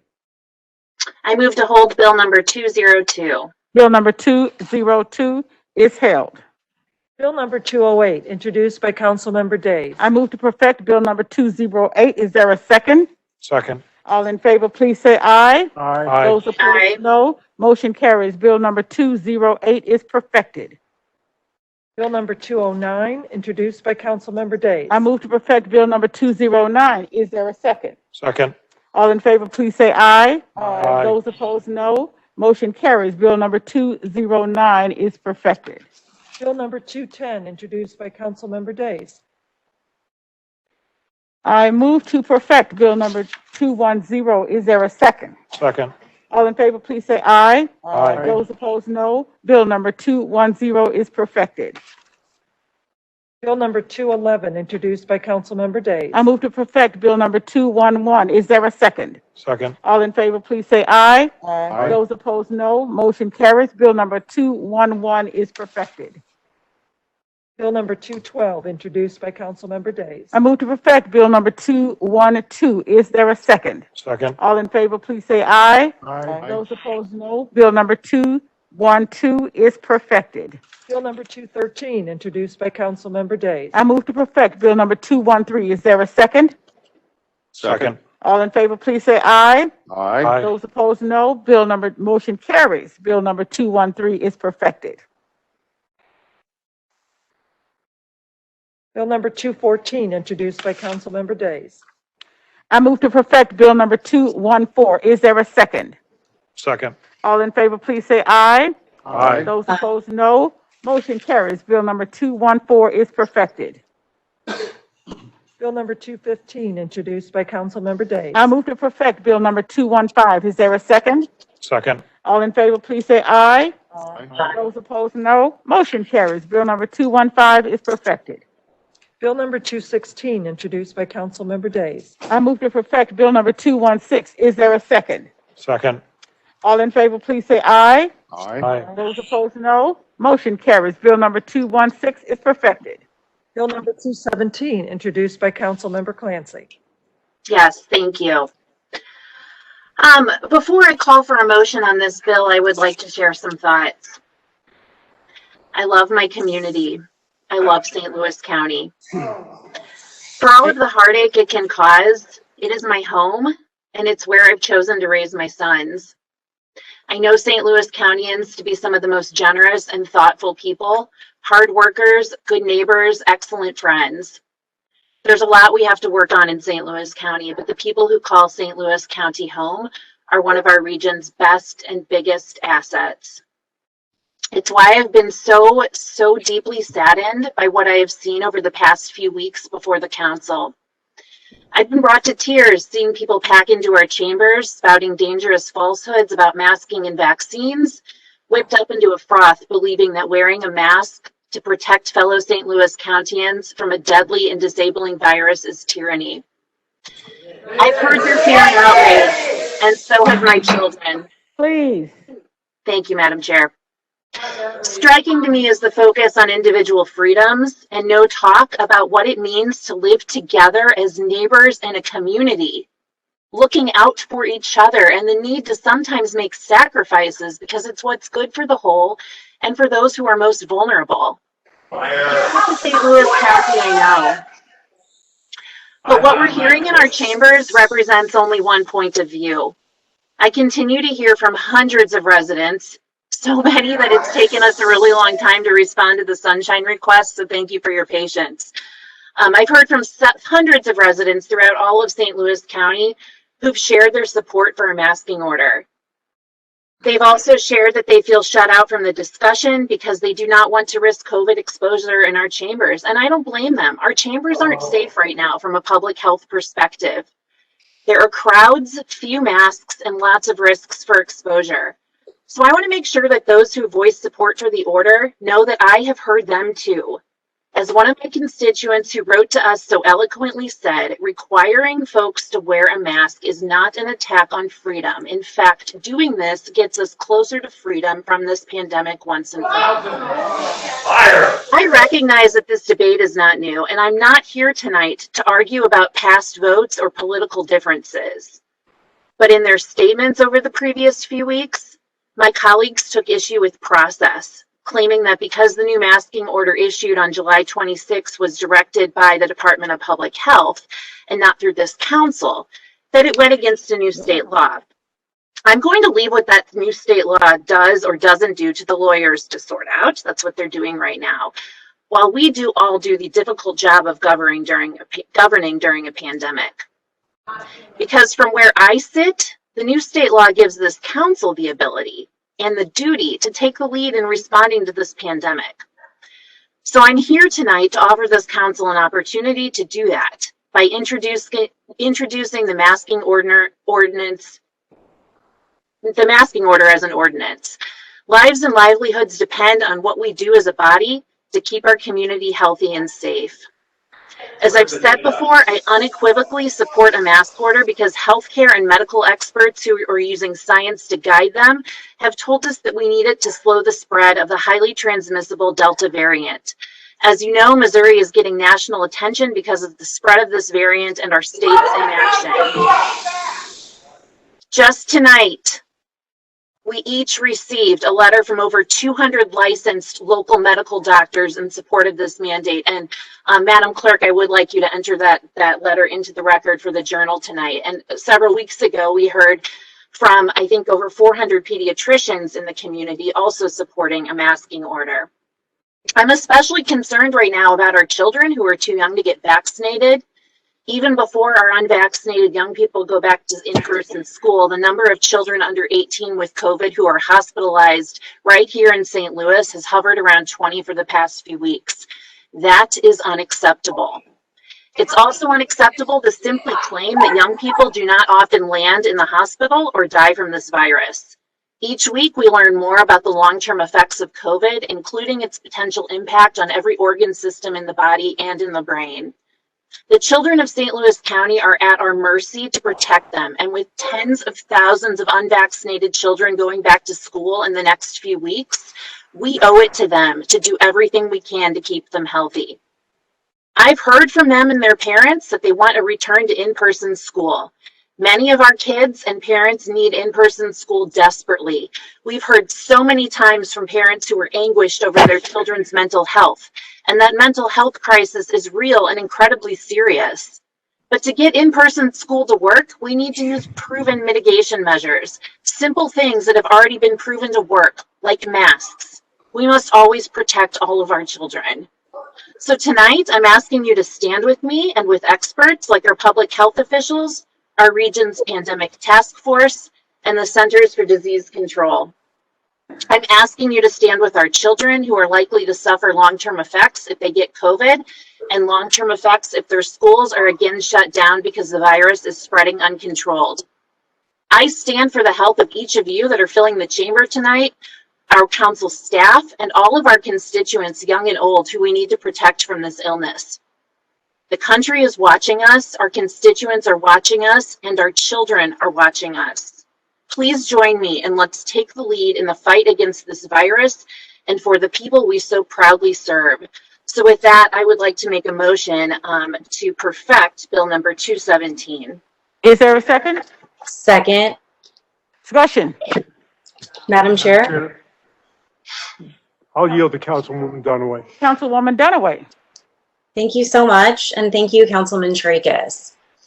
This whole debate, especially the last couple of weeks, has really taken me back to the late 90s and early 2000s when smokers were demanding that their freedom to blow cancer smoke in the rest of our faces in bars and restaurants mattered more than the rest of our rights to not have cancer smoke blown in our faces. I've been watching the spectacle in front of us these past several weeks. I've been listening to both sides of this debate. I've watched as educators wring their hands looking to us for guidance on reopening schools this fall as safely as possible so our children can be back in the classroom where they belong. But we're too busy playing politics to help solve real problems. So we were asked by Chairwoman Day's office today, we don't need to hold the mask mandate vote tonight for a hearing on September 7th. We have death and disease in our community now that needs a response now. Further, we have plenty of information before us that shows COVID numbers are up in our community. Science, public health, medical professionals, doctors, critical care nurses, pediatricians, all saying the same thing. Mask up and get vaccinated to protect the community and end this pandemic. Just today, I looked at a Mayo Clinic map that showed that St. Louis County is hot with COVID. We have increasing number of children with COVID in the hospital and ICU here in St. Louis County, fighting off the Delta variant, which is proving to be more harmful to them than previous strains of the virus. In our hospitals, COVID and ICU beds are nearing capacity. We have low vaccination rates, as low as 30% of eligible people in large swaths of the county. We have 6 times the number of positive infections and hospitalizations compared to 2 months ago. And all of this can be seen at stlcorona.com, which has been up to date every day since the pandemic started. The numbers are there, the information is there, the science is there. We have seen that masks work. Doctors and medical professionals have shown time and again that masks work. While our masks don't protect us from the COVID around us, it protects others from the COVID we may be silently carrying. After all of this time in mitigation mode, wearing masks and social distancing, staying home to stem the spread of the disease, standing up for healthcare workers and our most vulnerable, here we are in the midst of another wave of disease and death, and this time it is wholly preventable by vaccines, masks, and communities that care enough about each other to do the right thing. It's exhausting to see the light at the end of this tunnel only to be pulled back into yet another wave of disease and death in our community. I'm tired of masking up. I'm tired of keeping my distance. I'm tired of having to avoid places like the council chamber where I cannot trust that I won't be infected with a disease that can hurt my lungs or cause long-term Excuse me. Ladies and gentlemen, you have to be cordial. Please be respectful so that we can hear the debate. Thank you. Thank you, Madam Chair.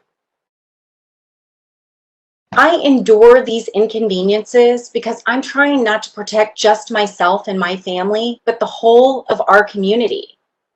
The freedom that I grew up with, The liberty at the core of the values that I bring with me to this work is accompanied by a great sense of responsibility for my fellow citizens.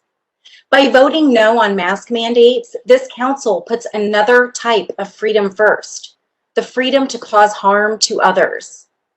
Today, as Councilwoman Clancy already mentioned, today this council received a letter from more than 200 doctors and members of the medical community reminding us of the sacrifices they continue making to fight our common enemy, this novel coronavirus, and urging us to reinstate a mask mandate to mitigate further spread of the virus. And I want to quote a part of the letter. Without a mask mandate, our healthcare system is fighting a losing battle. And as we have seen with other places around the country, a return to in-person school will be harder to maintain. Without a mask mandate, hospitals will continue to be overwhelmed and patients will suffer and more people in our community will die needlessly, end quote. My constituents in the 2nd District have overwhelmingly sided with the advice of medical professionals, public health, science, and mask mandates. In the 2nd District, we're standing up for the people who can't yet be vaccinated, those who are immunocompromised, and for which the vaccines do very little. Those unwilling to risk their lives and the lives of their friends and family by showing up here to say so, and those on the front lines fighting this virus and saving lives. To and for my constituents and the greater St. Louis County community, I'm standing strong with you and speaking up for you, and I will vote tonight and again, as long as I have to, for a mask mandate that protects all of us from further disease and death. Thank you, Madam Chair. Councilman Tracus? Security is there for a reason, people. Councilman Tracus? Thank you, Madam Chair. There is no sound reason to proceed to perfect this legislation tonight. For starters, the Circuit Court is considering the validity of the Public Health Director's July 26, 2021 face covering order mandating that we all wear masks. And a hearing is scheduled this week, I believe, the day after tomorrow, Thursday, August 12th, 2021. So certainly it makes sense to wait for the court's decision. Also, as the chair has acknowledged, a committee of the whole is currently scheduled. It is absolutely reasonable to conduct the committee of the whole before moving forward on this bill. Moreover, the bill in its current form is fraught with problems, including questionable legality. As we've heard, we have every reason to question the efficacy of the masks Bill 217 requires residents to wear. In other words, will this bill and what it requires do any real good? In its current form, the answer is almost certainly no. The citizens of St. Louis County are sick and tired of government overreach, imposition, manipulation, and control of their lives. That's what this and other proposed mandates are really about: control and the maintenance of power. I don't know about the rest of you, but I do not believe I was sent here for that purpose. Let us take the time to conduct the committee of the whole, glean the facts, and dutifully consider the law before voting on this bill. Until we do so, my vote is and always will be no. Thank you, Madam Chair.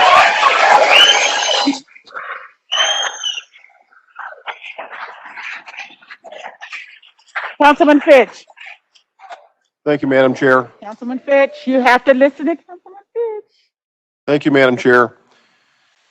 As written, Bill 217, specifically Section 7 of this proposed ordinance, authorizes the county councilor to seek civil relief, but the proposed ordinance makes no mention of criminal penalties or enforcement. But there is a state law addressing this, and it's 192.300. You can look it up, Revised Statutes of Missouri. So we have to look at its provisions to know the full impact of Councilwoman Clancy's bill. 192.300 Revised Statutes of Missouri makes a violation of any county ordinance related to public health a misdemeanor and provides that violators shall be prosecuted, tried, and fined as otherwise provided by law. Now, Chapter 577.021 Revised Statutes of Missouri, Section 1, provides that any offense defined outside this code which is declared to be a misdemeanor without specification of the penalty, therefore, is a Class A misdemeanor. Thus, because there's an absence of specificity in 192-300 regarding type of misdemeanor, the default is a Class A misdemeanor, which is punishable by up to a $2,000 fine and 1 year in jail. That's what we have in front of us to debate. And she put some language in here about a civil penalty. This ordinance cannot supersede state law. That calls it a misdemeanor, a crime. Now, there's always discussion about where crimes, especially minor crimes like this, are enforced in our community. That's always part of the discussion and should be.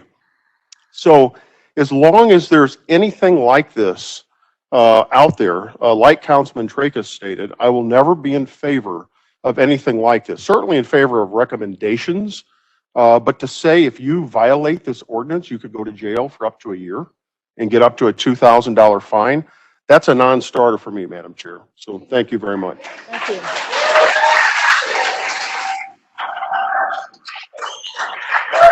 Councilman Harder.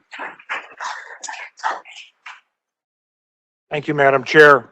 If anyone has read this bill, and I have a number of times, I'm conflicted on a number of different things. The first section, it says all individuals age 5 and older are required to properly wear face coverings while indoor and enclosed public buildings. I'd like for Councilwoman Clancy to let me know, how do you keep a mask on a 5-year-old? And what is the plan for that? And I'm serious. Carter, I invite you to spend a day. Yes, I invite you to for school wearing a mask. All of the kids. You have a bad connection, Councilwoman Clancy. Okay. You have a bad connection there. We didn't hear you.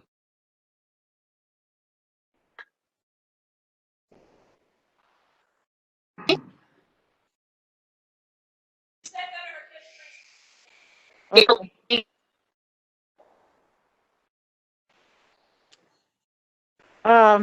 We can't hear you. You're breaking up, and so I'm not sure if we want to move onto your next question. If you Sure. just have a statement. Or Sure. No, I have next question. Also under this, Councilwoman Clancy, it says in section 3, persons who have, these are the exceptions to this rule. Persons who have trouble breathing or are unconscious, incapable or otherwise unable to remove face covering without assistance. Is that a typo? For people that are unconscious, don't have to wear the mask?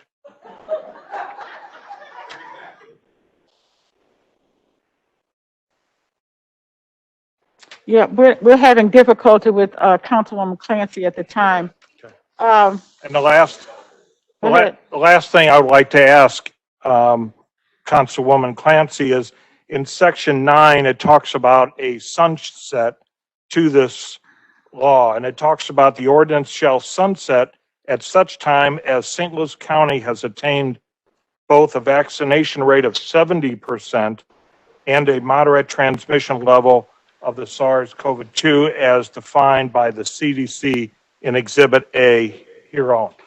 And I was wondering if she would consider modifying this to also include natural immunity for those 100,000 people that have had COVID in the St. Louis area, roughly 10% of the population, which would put us fairly close to that saturation point if you add those two numbers together.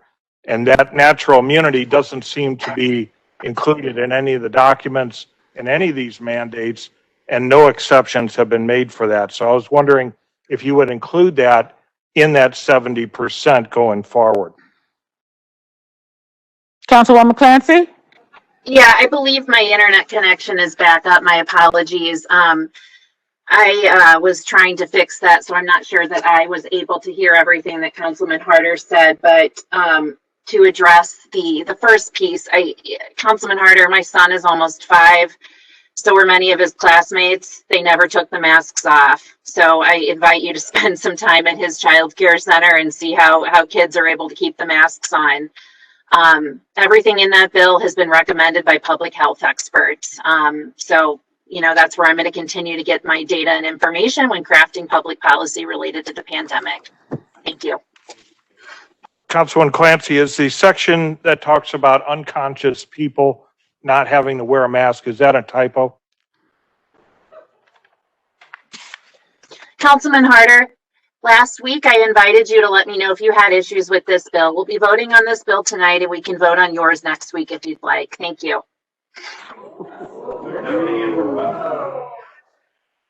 You want to ask the next question? That pretty much answers it. Thank you. Any further discussion? Madam Chair. Councilwoman Webb. Good evening, everyone. As we think about this mask mandate, and we have been listening to each other for 3 weeks, and from the very beginning, I distinguished what my concern was. My concern was not just the legal matter of who introduced the bill, or whether it was county executive overreach, or where it came through an ordinance to us. My concern was that it was just going to cause chaos. And I literally put in a statement that it's just going to put gasoline on a fire that was calming. For 3 weeks, chaos. No work towards the business of the county and the people of the county. And that is one of my greatest concerns. My other concern was that none of this, and I want you to hear me clear, none of this has gotten vaccination up in North County. And remember, North County was the ping pong that you all played with from the very beginning. It was all because you wanted to help the people in North County. And today, this mandate does nothing for North County. I'm going to be honest with you all because, again, one day you're going to cheer for me and the next day you'll boo for me. My focus is always North County. My focus is to always make sure that they're safe. I hear you all, I listen to you all, and I've been respectful. I so hear the community when I hear my Aunt Cox, husband, and son all went into for COVID, and she's the only one that came out. A woman lost 2 of her family members. We all can think about somebody that's lost, because some people think I'm cast iron, but I have a family too. So my Aunt Armalie is dead. My sister, who's diabetic, she's been with pneumonia in the hospital for several weeks, released to go to rehabilitation therapy. I have an Aunt Vonda in Dallas who was on the ventilation system for 3 months. So what I'm getting at, I know it's not a game. I know it's just not talk. I know it's just not a figment of our imagination. What I will not continue to sit here and allow is that we talk about making things better and no actions to actually do it. You may not agree with me with a vaccination, but the vaccination, what I have experienced, has kept people safe. I hear the community that says they're okay with a vaccination. So I respect you all and I understand that. I also hear from other members of the community. I would like Councilwoman Clancy for you to be respectful and just like I said, okay, I concur, we'll go to a committee of the whole, because we really need to talk through this and not just jump on the bandwagon. I hope that you would consider that and not rush to this decision, because nothing has been solved in these 3 weeks, everybody. Nothing has benefited to get people more vaccinated. Nothing has stopped the deaths that are occurring. In Christian Northeast, I talked to Mr. Rick Stevens. 26 people came in with COVID. 21 of those people were not vaccinated. 2 of those people died. This is real. And what you're playing with is fire. And I won't allow it. Madam Chair. Thank you, Councilwoman Webb. Councilwoman Clancy. Yeah, I want to address the point about the committee of the whole. with all due respect to council members Tracus and Webb, the committee of the whole that I had heard about possibly being scheduled is September 7th. That is 4 weeks from today. If y'all want to have a hearing about masking in 4 weeks, go for it. But why are we waiting? This isn't about jumping on a bandwagon or making hasty decisions. For 18 months, we have been hearing from experts in our community, around the country, and around the world about the merits of various interventions we need to be taking right now to spread from COVID. So this comes at a time when we need to buckle up again, and we need to step up for our community members. And I don't think we need to choose between vaccines and masks. We need both work. But again, 4 weeks for a hearing? How many more children will be hospitalized with COVID in those 4 weeks because we did not act now? Schools are going back now. Jurisdictions across the country are going back now. They're doing a mask mandate now. So we're going to vote on this bill up or down tonight. The public deserves to know right now, tonight, where each of us stands. And again, if you want to have a hearing to talk about masking, I'm all for it. But again, we're voting on this bill tonight. Thank you. Okay. Councilman Tracus? With all due respect to Councilwoman Clancy, I would remind her that there is a hearing scheduled in 36 hours at the Circuit Court concerning the Director of Public Health's mask covering mandate. So I see no reason to proceed tonight, while the court may well answer the question in 36 hours. Thank you, Madam Chair. Thank you. Any further discussion? Madam Chair, Councilman Fitch? just to add to what Councilman Tracus said, I think that's the entire reason why she wants to move this tonight. That's the entire reason. So if this would happen to pass tonight, there wouldn't be a discussion in court. So I believe that's the entire reason why she is insistent on passing this tonight, is so she can get it asked and answered for the court, and that's the purpose for that. So that's all I wanted to say about that. Thank you. All right. Thank you. Any further discussion? Councilwoman, Madam Chair. Yes, Councilwoman Clancy. Councilman Fitch has given me way too much credit. I didn't know there was a hearing in 36 hours, but I want to remind you, the hearing in 36 hours is about a public health order. That's very different than what's before us tonight. We're voting on an ordinance tonight. There is a difference. Thank you. There's a difference, with all respect, Madam Chair. Councilman Tracus? The difference is procedural versus substantive, Councilwoman Clancy. The simple fact of the matter is the mask mandate issued by Faisal Khan will accomplish the exact same purpose as your Bill 217. So the idea that somehow it's fundamentally different is a false narrative. Thank you. Thank you. Any further discussion? Any further discussion? All right. It has been moved and second. I believe it was. All in favor, please say aye. Aye. Those opposed, no. No. Motion fails. Madam Chair. Madam Chair.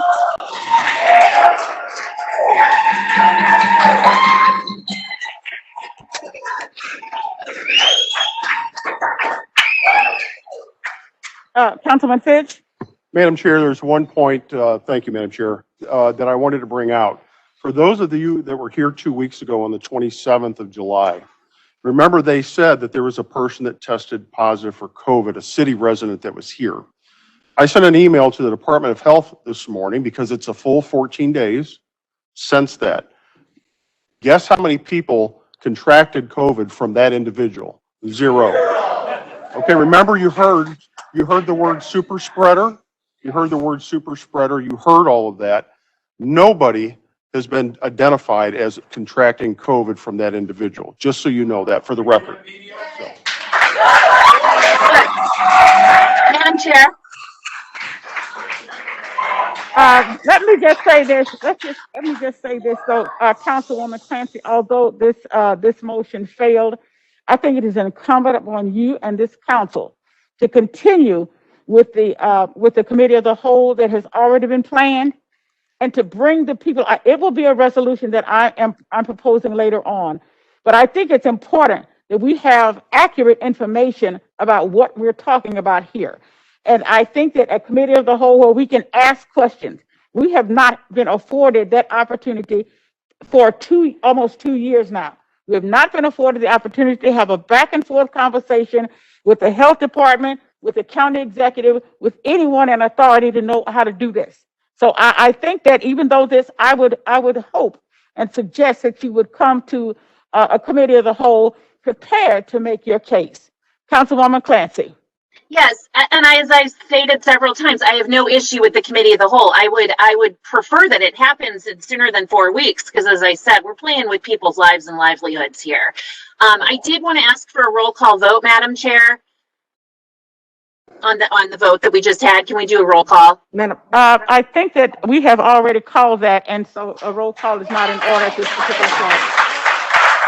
Madam Chair. You can do it. A roll call is at your discretion, Madam Chair. We could do it. You haven't denied one before. Point of order. Thank you, Madam Chair. I do not believe, I'm fine with the committee of the whole on the question of whether mask mandates are appropriate. But I want the record to be clear. I do not believe that it's possible now to have a committee of the whole with respect to bill number 217, as it is no longer in existence. Well,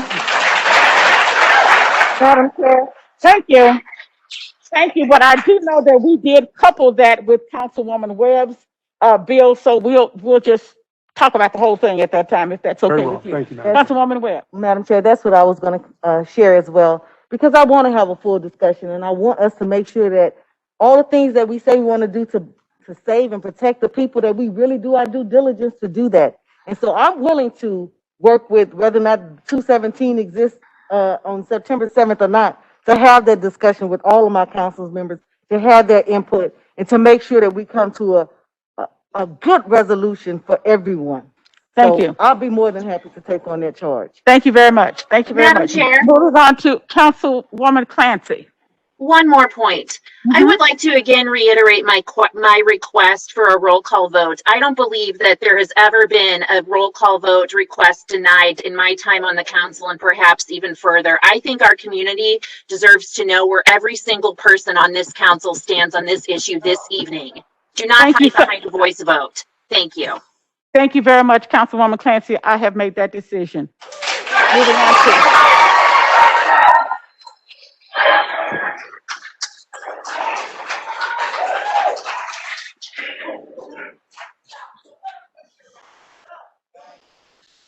Moving on to perfection. We're continuing in perfection. Yes, ma'am. Bill number 218, introduced by Councilmember Harder. I move to perfect bill number 218. Is there a second? Second. All in favor, please say aye. Aye. Those opposed, no. Motion carries. Bill number 218 is perfected. Madam Chair, I would like to move to enact Rule 19 to suspend Rule 6 in order to advance to bill number 219 to the perfection order of business. Is there a second? Second. All in favor, please say aye. Aye. Those opposed, no. Motion carries. We are moving, and we have suspended the rule number 6, rule number 19 to rule number 6. Okay. I move to perfect bill number 219. Is there a second? Second. All in favor, please say aye. Aye. Those opposed, no. Motion carries. Bill number 219 is perfected. I would also like to advance bill 219 to final passage order of business. Is there a second? Second. Roll call, please. And my screen is off, somebody.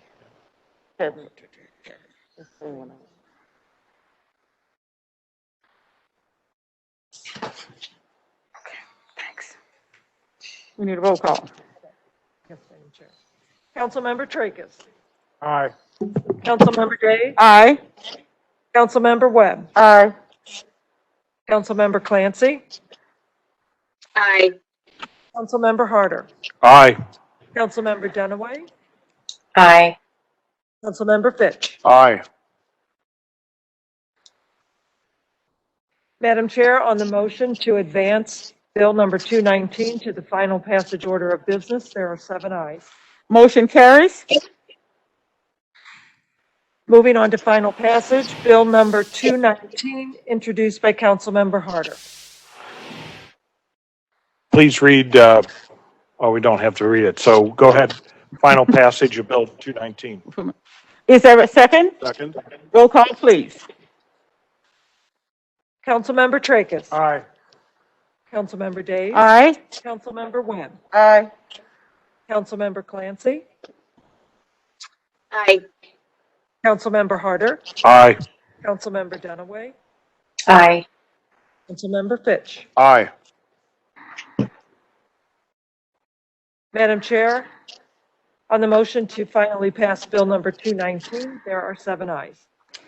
Bill number 219 is finally passed. And you have to excuse me, I'm having difficulty with my screen here. I'm trying to find out where I am. Moving on to final passage. Bill number 320, introduced by Councilmember Clancy. Please hold Bill number 320. Bill number 320 is held. Bill number 14, introduced by Councilmembers Tracus, Days, Dunaway, Fitch, Walton Gray, Clancy, and Harder. Move to hold Bill number 14. Bill number 14 is held. Substitute Bill number 1 for Bill number 76, introduced by Councilmembers Dunaway and Harder. I move to hold substitute Bill number 1 for Bill number 76. Substitute Bill number 1 for Bill number 76 is held. Bill number 203, introduced by Councilmember Days. Second, let me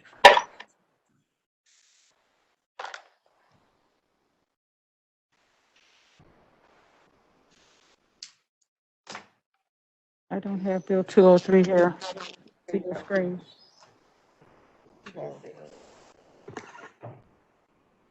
I move for final passage of Bill number 203. Is there a second? Second. Roll call, please. Councilmember Tracus. Aye. Councilmember Days. Aye. Councilmember Webb. Aye. Councilmember Clancy. Aye. Councilmember Harder. Aye. Councilmember Dunaway. Aye. Councilmember Fitch. Aye. Madam Chair, on Bill number 203, there are 7 ayes. Bill number 203 is finally passed. Bill number 204, introduced by Councilmember Days. I move to hold Bill number 204. Bill number 204 is held. Bill number 205, introduced by Councilmember Days. I move for final passage of Bill number 205. Is there a second? Second. Roll call, please. Councilmember Tracus. Aye. Councilmember Days. Aye. Councilmember Webb. Aye. Councilmember Clancy. Aye. Councilmember Harder. Aye. Councilmember Dunaway. Aye. Councilmember Fitch. Aye. Madam Chair, on Bill number 205, there are 7 ayes. Bill number 205 is finally passed. Bill number 206, introduced by Councilmember Days. I move for final passage of Bill number 206. Is there a second? Second. Roll call, please. Councilmember Tracus. Aye. Councilmember Days. Aye. Councilmember Webb. Aye. Councilmember Clancy. Aye. Councilmember Harder. Aye. Councilmember Dunaway. Aye.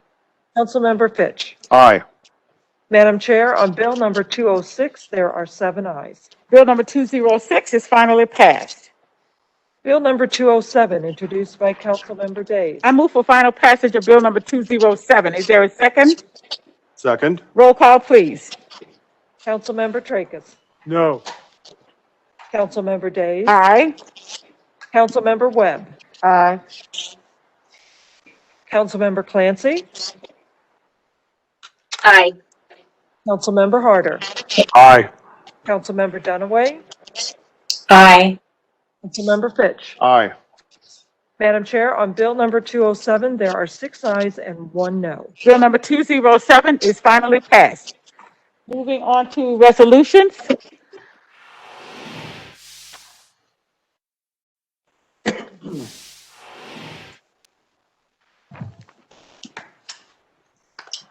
Madam Chair, we have 6 resolutions remaining this evening. Resolution number 1, introduced by Councilmember Days. Please read the resolution.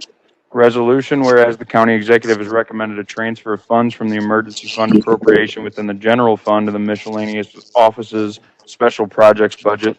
Whereas the recommendation of the county executive is based upon the need for additional funding due to the unanticipated expenses related to a legal settlement with Lawrence Callanan.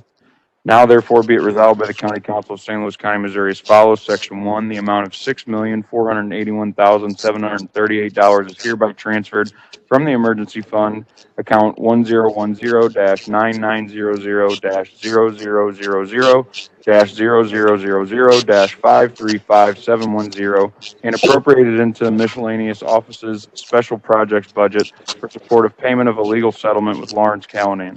Said funds to be appropriated as follows.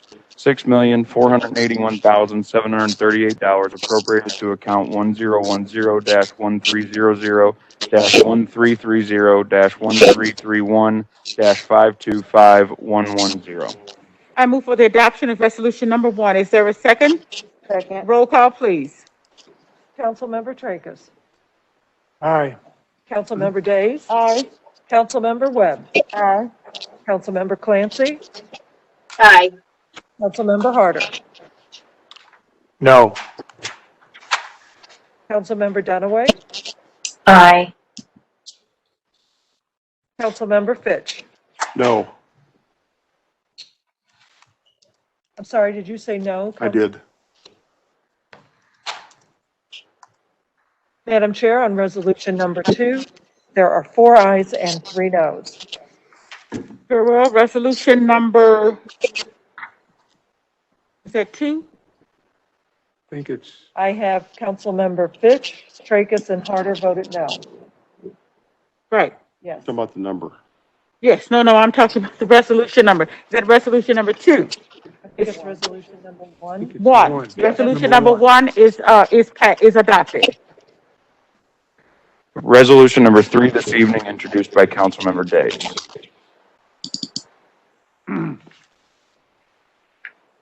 Just the title, please.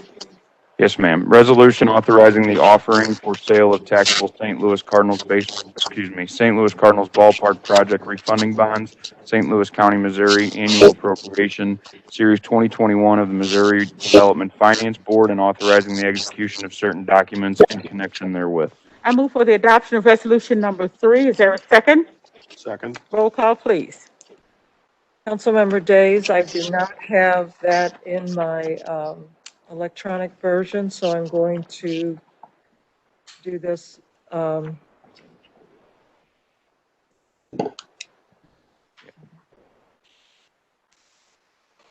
Councilmember Tracus. aye. Councilmember Days. Aye. Councilmember Webb. Aye. Councilmember Clancy. Aye. Councilmember Harder. Aye. Councilmember Dunaway. Aye. Councilmember Fitch. Aye. Madam Chair, on resolution number 3, there are 7 ayes. Motion carries. Resolution number 3 is adopted. Excuse me. Resolution number 4 this evening, introduced by Councilmember Days. Please read the description. Yes, ma'am. Resolution authorizing the offering for sale of the county's taxable special obligation refunding bonds, North Park Senior B TIF Project Series 2021D, and special obligation refunding bonds, North Park Senior B TIF Project Series 2021E, and authorizing the execution of certain documents in connection therewith. I move for the adoption of resolution number 4. Is there a second? Second. Roll call, please. Councilmember Tracus. Aye. Councilmember Days. Aye. Councilmember Webb. Aye. Councilmember Clancy. Aye. Councilmember Harder. Aye. Councilmember Dunaway. Aye. Councilmember Fitch. Aye. Madam Chair, on resolution number 4, there are 7 ayes. Motion carries. Resolution number 4 is adopted. Resolution number 5 this evening introduced by Councilmember Days. Please read the description. Yes, ma'am. Resolution authorizing the offering for sale of special obligation bond of St. Louis County, Missouri, and authorizing the execution of certain documents in connection therewith. I move for the resolution of adoption of resolution number 5. Is there a second? Second. Roll call, please. Councilmember Tracus. Aye. Councilmember Days. Aye. Councilmember Webb. Aye. Councilmember Clancy. Aye. Councilmember Harder. Aye.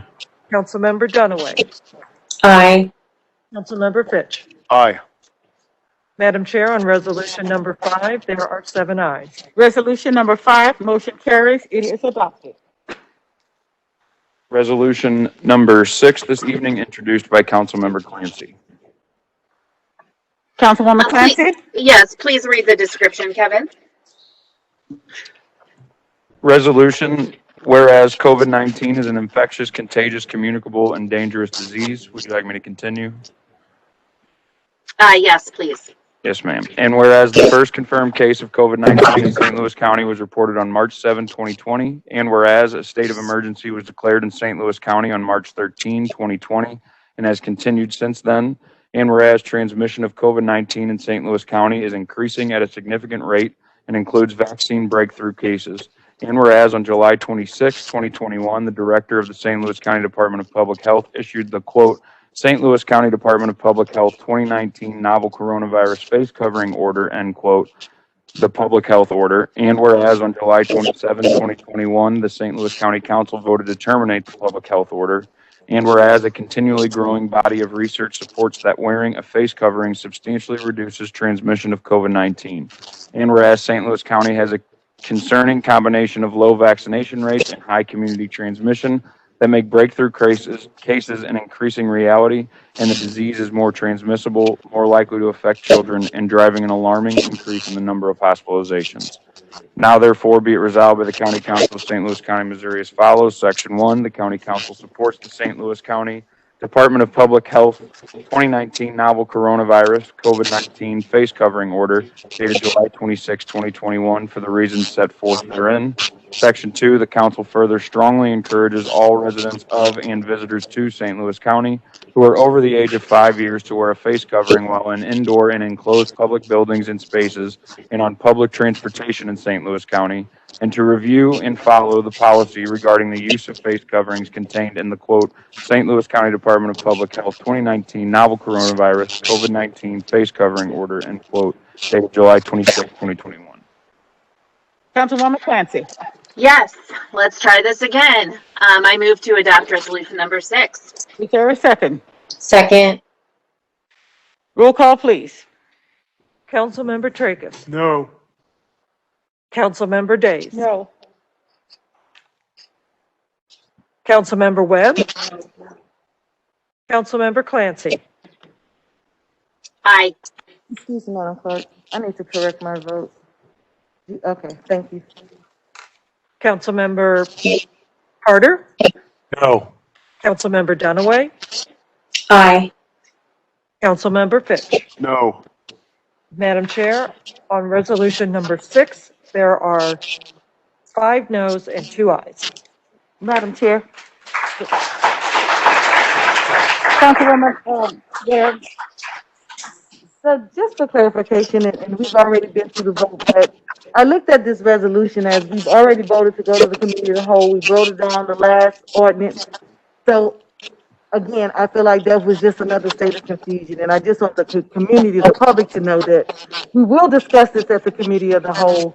And doing this resolution to me was, I didn't see the purpose of it. So I just want to say that. All right, thank you.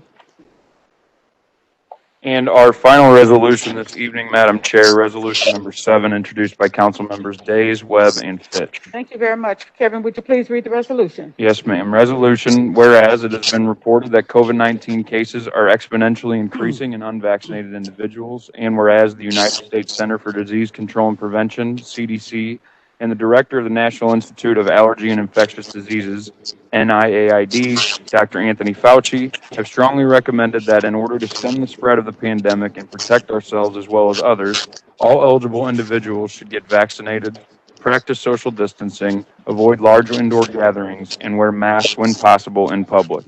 And now therefore be it resolved by the County Council of St. Louis County, Missouri as follows. Section 1, the County Council strongly recommends that all St. Louis County residents and visitors follow the CDC recommendations unless there is a medical or religious reason that inhibits them.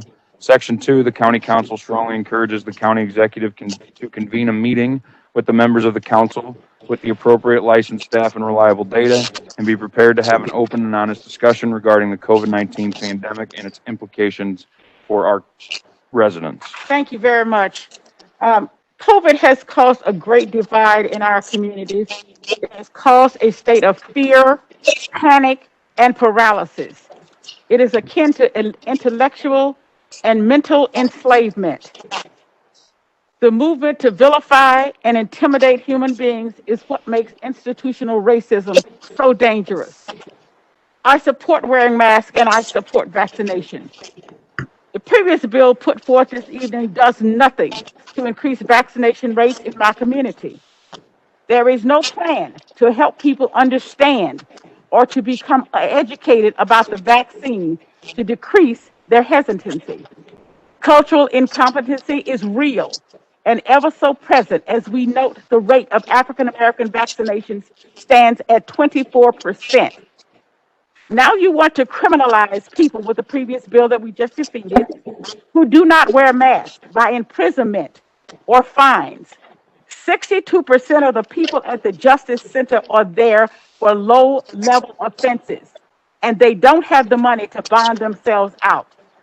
Now you want African Americans to be targeted and hunted down just like Mike Brown Jr. was in 2014.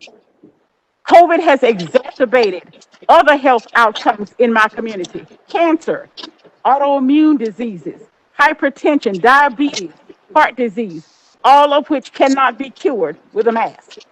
According to the health department, the highest rate of vaccinations in children is the first and the fourth districts. Not so with adults. So let's have the common sense to find out why that is the case. Let's be accountable.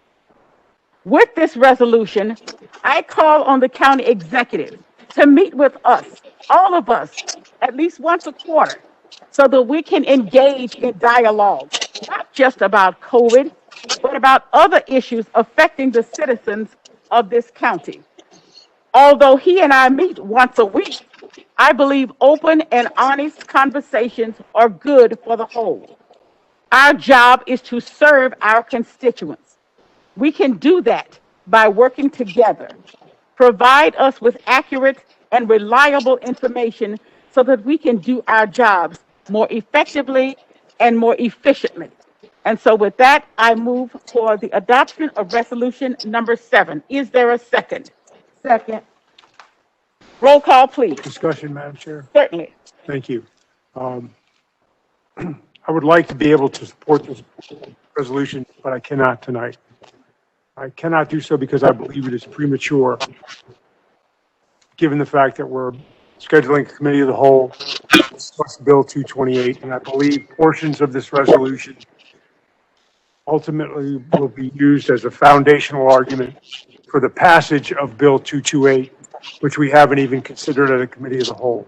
So for those reasons, Madam Chair, I respectfully will oppose this resolution. Thank you. Thank you. Any further discussion? Roll call, please. Councilmember Tracus. No. Councilmember Days. Aye. Councilmember Webb. Aye. Councilmember Clancy. Oh, I'm sorry. Aye. Councilmember Carter. Aye. Councilmember Dunaway. Aye. Councilmember Fitch. Aye. Madam Chair, on resolution number 7, there are 6 ayes and 1 no. Motion carries. Resolution number 7 is adopted. Moving on to unfinished business. Item number 1.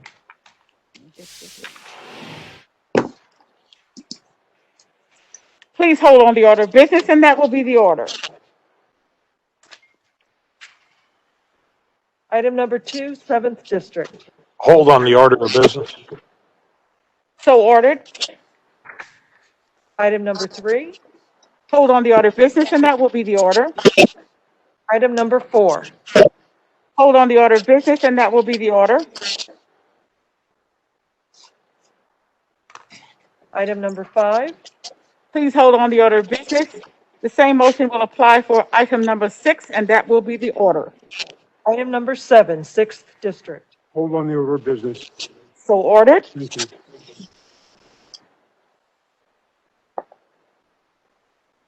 Item number 8. Hold on the order of business, and that will be the order.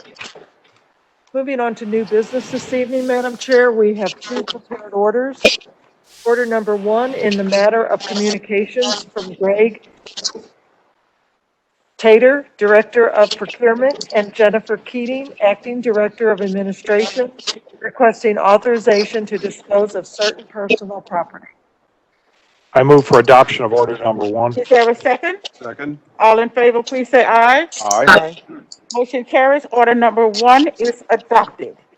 And prepared order number 2 is in the matter of donation of pet food and hygiene products in support of the Division of Animal Care and Control. I move for adoption of order number 2. Is there a second? Second. All in favor, please say aye. Aye. Those opposed, no. Motion carries. Order number 2 is adopted. Any further business to come before the council or announcements? Councilman Fitch. Madam Chair, just a question. 3 months ago, next week, it'll be 3 months from next week, the acting director of public health, Faisal Khan, said he would bring a transformational plan to us to overhaul the animal care and control shelter. Have you received anything from the Department of Health? I have not at this time. Okay, just wanted to check on that. Thank you. I do know that Councilwoman Webb is planning a committee, and she might want to expound on that one. Thank you, Madam Chair. So we will be having a committee on the first week of September. That was made all of our committees available to discuss that transformational plan. Okay. Have we had a chance to preview it? No, sir, we have not received it at this time. Thank you very much. Thank you. Any further discussion? Any other things? One final announcement. Just an announcement. Councilman Fitch? So next week I will remote in because I will be in the great state of Florida on vacation. So I just wanted to announce that I will be remoting in next week. Thank you. Any other business for the greater good, Councilwoman Webb? Thank you, Madam Chair. So I have been organizing door-to-door knocks to get people vaccinated or to give them information about getting vaccinated so they can make an informed decision. If you're interested in joining me, you can look up on our website. We'll be sending information out as soon as we get coordination with Christian Northeast Hospital with literature. Thank you, Madam Chair. Thank you. Any further business to come before the body? Motion to adjourn. Second. All in favor, please say aye. Aye. Those opposed, no. Motion adjourned. Thank you.